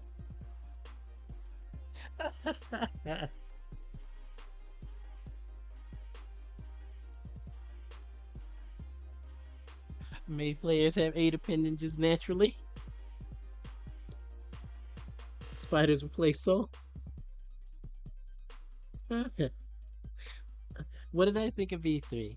Um, I think E3 was fine. I think E3 was fine, right? Like, I was talking to my roommate about E3 before, right? And as I was explaining to people, like my roommate about E3, like people that are upset about E3, like being quote unquote disappointing to them, people need to actually remember that E3 stands for Electronic Entertainment Expo. It is quite literally an event set up for people to have exhibitions of their newest and upcoming things, whether they are consoles, games, tech for existing consoles, whatever. It's there for companies to actively exhibit the things that they're doing, to gain groundswell and to create buzz over the things that they want people to know about. So whenever somebody's like, insert company won E3, it's not a competition. Ah, how's it going, Nay? Hopefully you're good.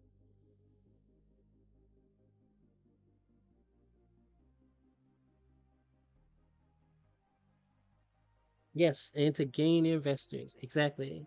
Exactly. Um,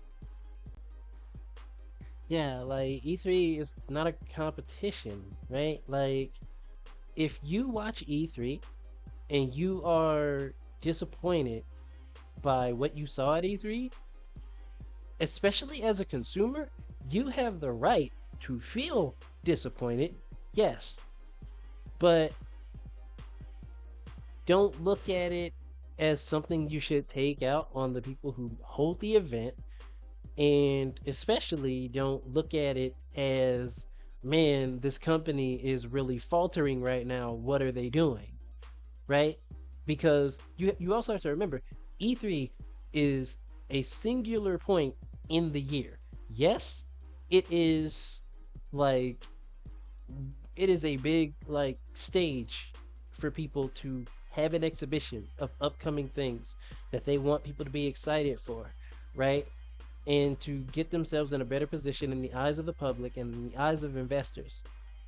All of that is true. But you can't take the rest of the year and sweep that under the rug, because you could, in that same span of time in that year, do things that could actively put you far and above ahead of like other people around you, ahead of contemporaries around you. And you never have that stage to actually do that in the first place. You could actually just do something that you could announce, and all of a sudden attention's on you because this thing that you're doing is like really cool in the eyes of the public, etc., etc.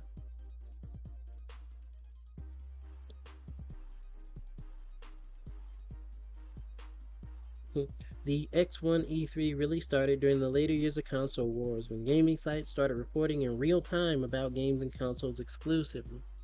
Yet, that did like help bring that up. Let's see, you didn't watch them because you wasn't expecting anything off the back of COVID, but like they could have just made those some tweets. Ah, Square Enix. Yeah, I mean, they very much could have. They could have been like, hey, we do have some stuff we're working on, right? So we're not going to have an active presentation for E3, but we do have some things that we're working on. So we're going to show you this and this, and just look forward to more from us later in the year.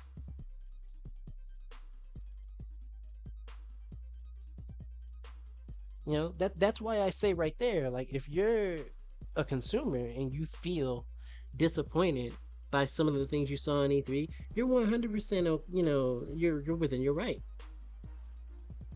to feel that way. But don't just squarely look at it in the viewpoint of I should take it out on companies and whatnot, or the people who hold E3, right? Like, because it's an exhibition, it's not a contest.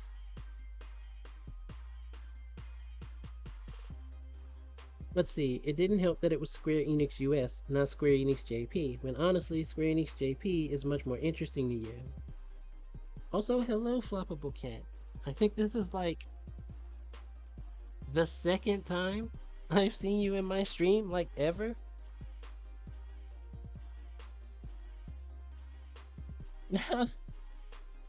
I appreciate your presence. Thank you for tuning in.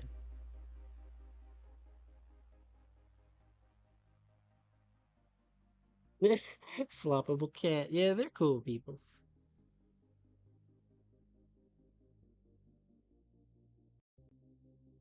Not the FF1 remake you wanted.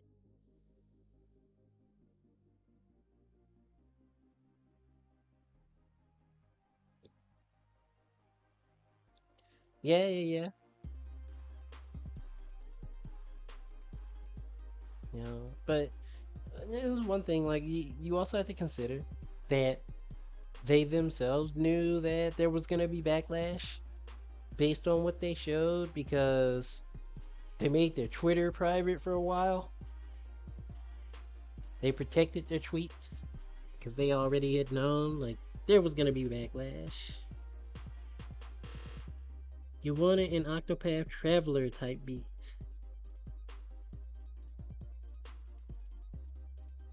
Played the Chaos FF Games demo, though. It was, you don't like the main character, but you can see it being okay mechanically with some tweaks and fixes. It reminded you of mid 2000s cheesy action adventure games. You enjoyed it. Yeah, people seem to really be like vibing with the Final Fantasy demo. Like that's people are about it apparently.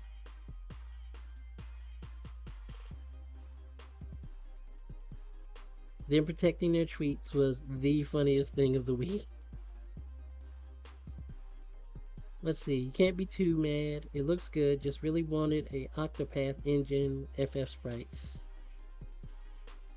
Heard the magic mechanics in the demo was kind of meh. Team Ninja makes really good action games, even if the Pro Tag kinda sucks still. Yeah. Yeah. Action games have been like Team Ninja's forte. They may make action games that are unbearably hard or maybe a bit obtuse in how they're done, but they're in general very sound games.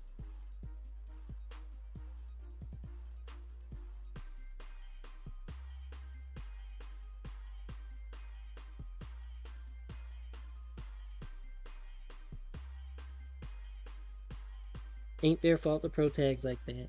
Yep, they're doing the game programming. Square is the one behind the characters and design.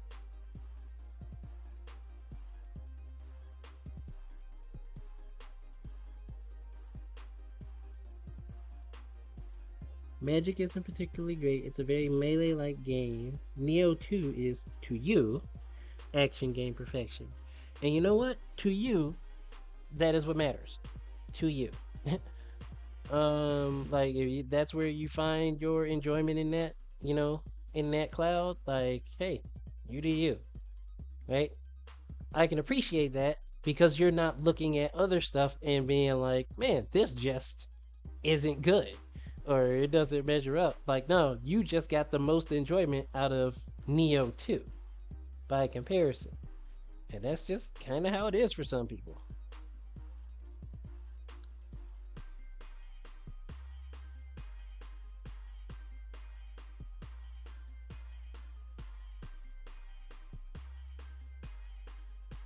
give you a DMC Final Fantasy game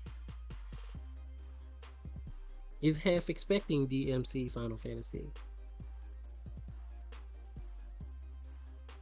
Hive says they just got off the call with the job offer. How did it go?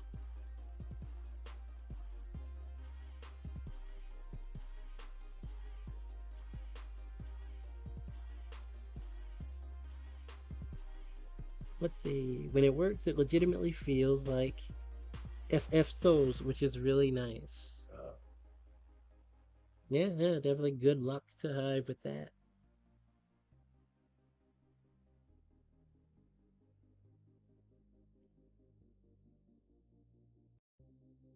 Chat eating good with these jobs.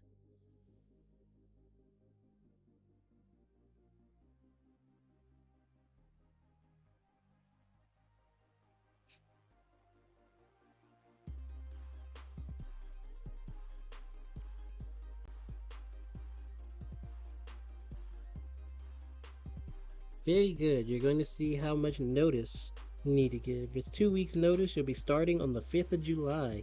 Nice.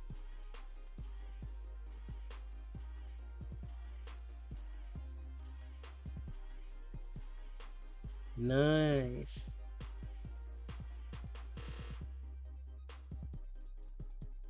See, you keep emphasizing this, and you know it sounds cruel and mean, but people forget that the first Final Fantasy game is a very, very basic and vanilla story with the characters being the same.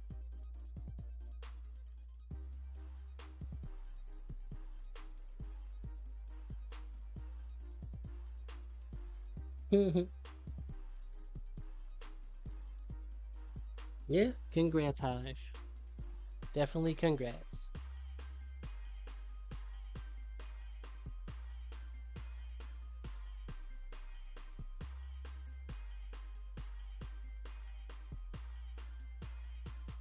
Yeah, everybody's moving up in some way. That's really cool to see. Very nice.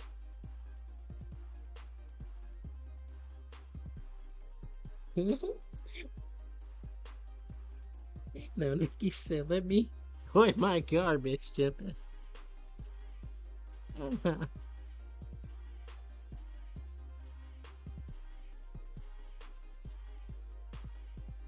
Don't think anyone would disagree that the first Final Fantasy games were simple and vanilla. Nah, nobody would disagree with that, really.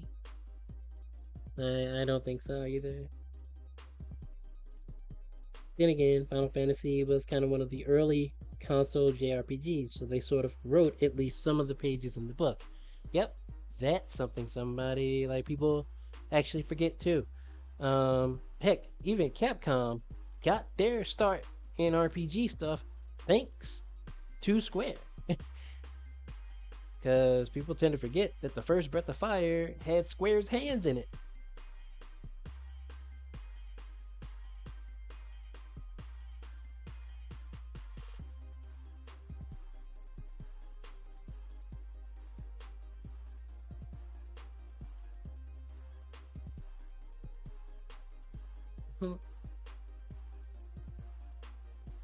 It's no surprise that the characters look the way they did. You feel they're actually a step up from the original design.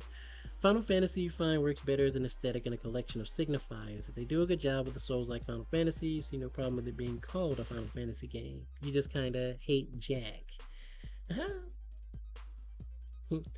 FF is to JRPGs what Sailor Moon is to magical girl anime.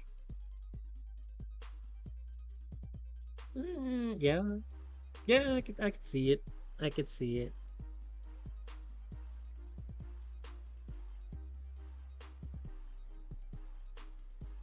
Just saying, that's why you scratch your head when people complain about the main characters looking plain. Let's see. Dragon Quest was really before FF, but yes. Yeah, Dragon Quest.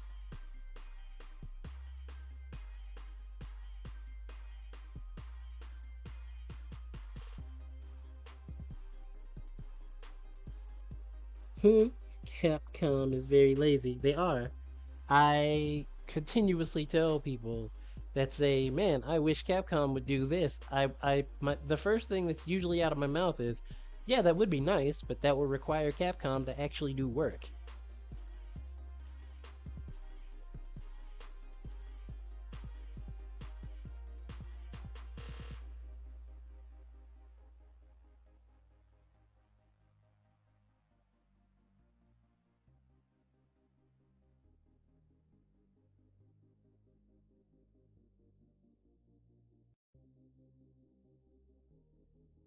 You wish Capcom didn't ruin your childhood with the RE3 remake. Here you are, still ruined.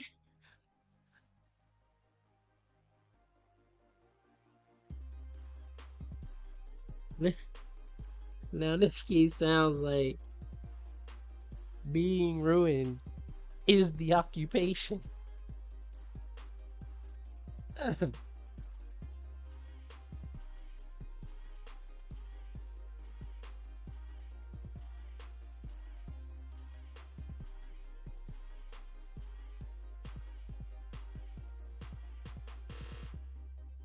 Okay, so hot take. Someone said in Co's chat yesterday, quote, way forward doing Mega Man Legends 3. Discuss. Do you mean that like they threw it out there as a suggestion? Cause I mean I would be fine with it. Way forward is a good dev in general, right? I don't think they would mishandle it.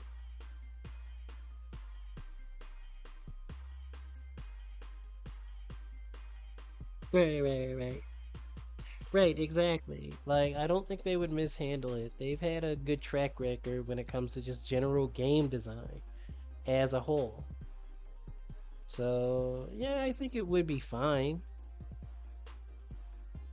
It's just, at the same time, how much of the old team would they get on deck for, like, designs and stuff like that? You know, it could certainly work. Personally, you prefer Inti Creates, but as long as it's not Konami or Tiny Build.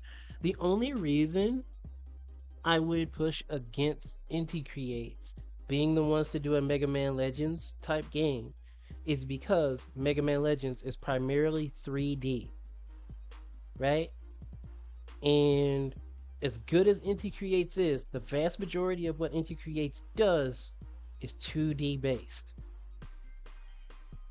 I don't see them stepping outside that realm all that much at all. And I think it would be something that Way Forward could handle with the right hands on deck.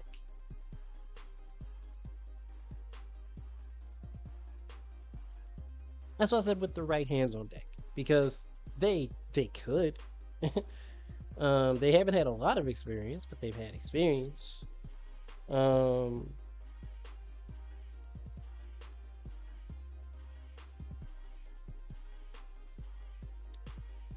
Not to mention, in regards to Inti Creates, so much of their experience is rooted in handling games of the like classic Mega Man ilk anyway.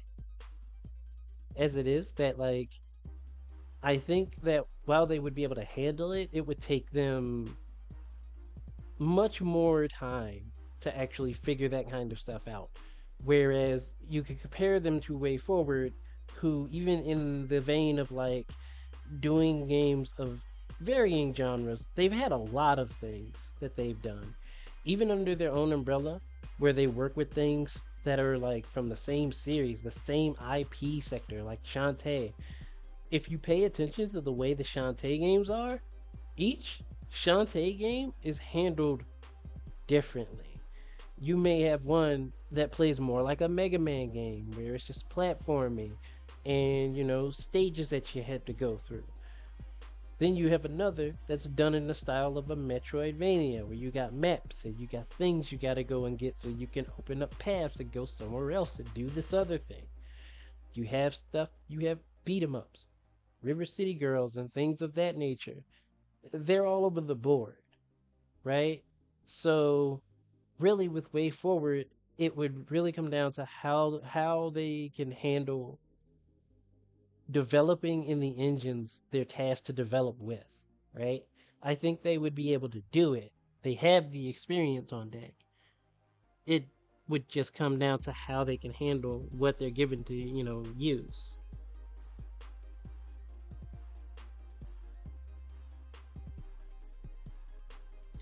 Inti Creates was part of the development team behind Bloodstain. Yes, but so was Way Forward. So was Way Forward.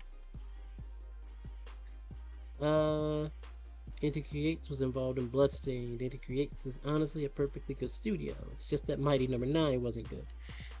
Yeah, yeah.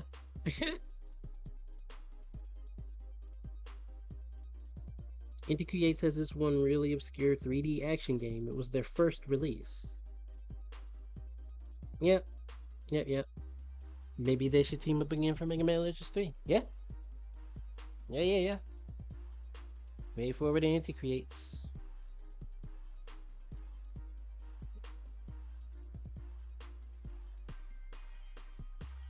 Just trying to clarify whether you were thinking of the right studio is all. Yep. You were.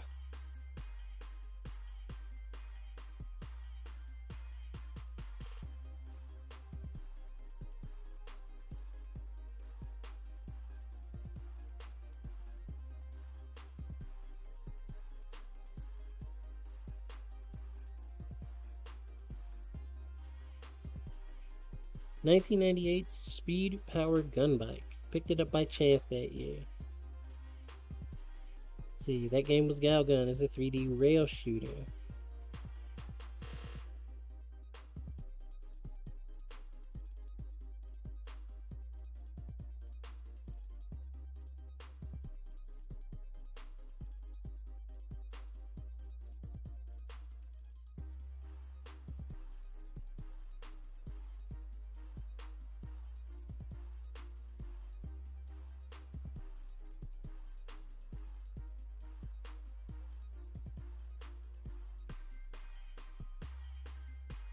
Let's see. Inti Creates work on Mighty Number 9 was a make the best of a bad situation kind of deal.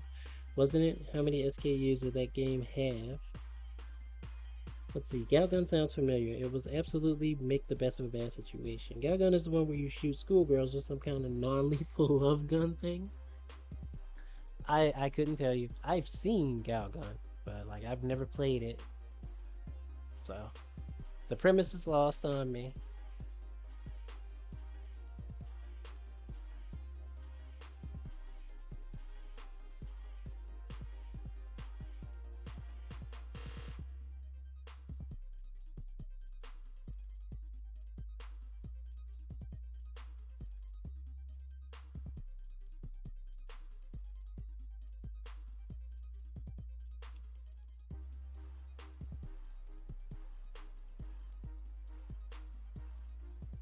You remember now, sort of.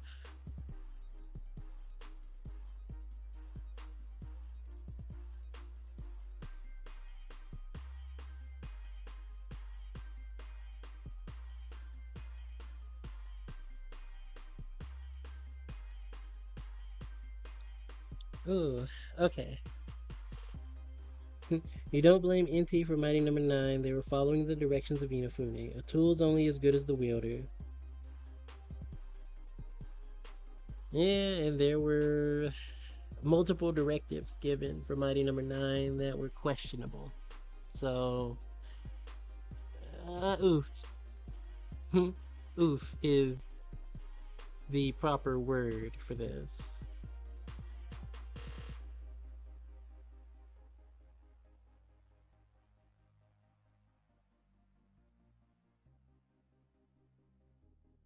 Anyway.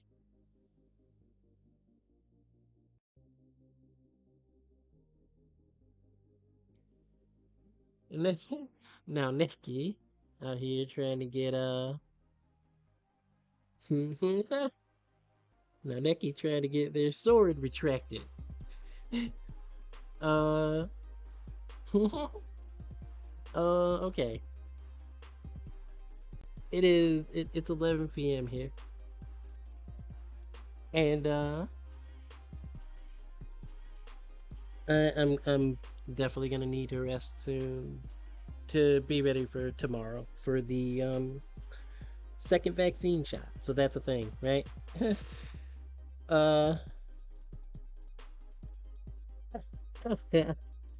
If this is how you get denighted, it was worth because you left. Jeez. Nah, I wouldn't denight you for that. You're good. You're fine. You think? Nah. Nah, now Necky's fine. Get extra rest and drink plenty of fluids. Yep, those are on the agenda. Let's see who's doing what. So we can set up a raid.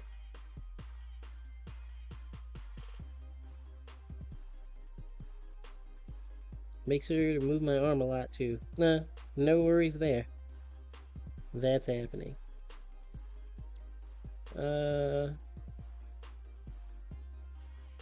Well, my friend Shinoni is actually streaming. Actually playing Strive currently. So we can do that. we can raid Shinoni.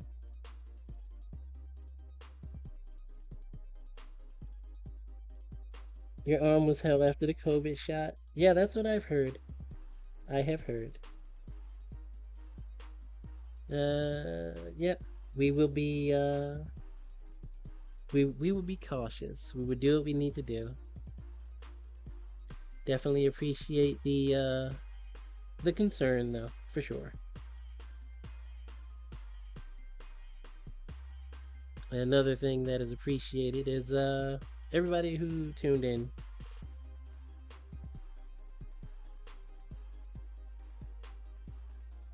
Everybody who tuned in, like hung out, chatted and everything. That's super appreciated. So thanks for that.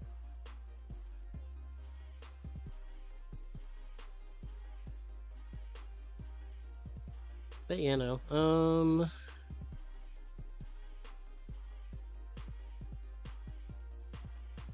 Shinoni is cool peoples. He tends to play lots of fighting game stuff and just hang out. He's very chill. So you know, hopefully everybody will enjoy that. Yeah, hopefully everybody else has a good time too. Like, good night tonight.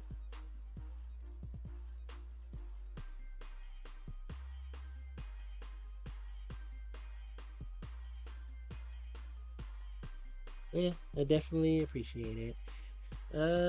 But yeah, no. Setting up this raid. Everybody have a good one.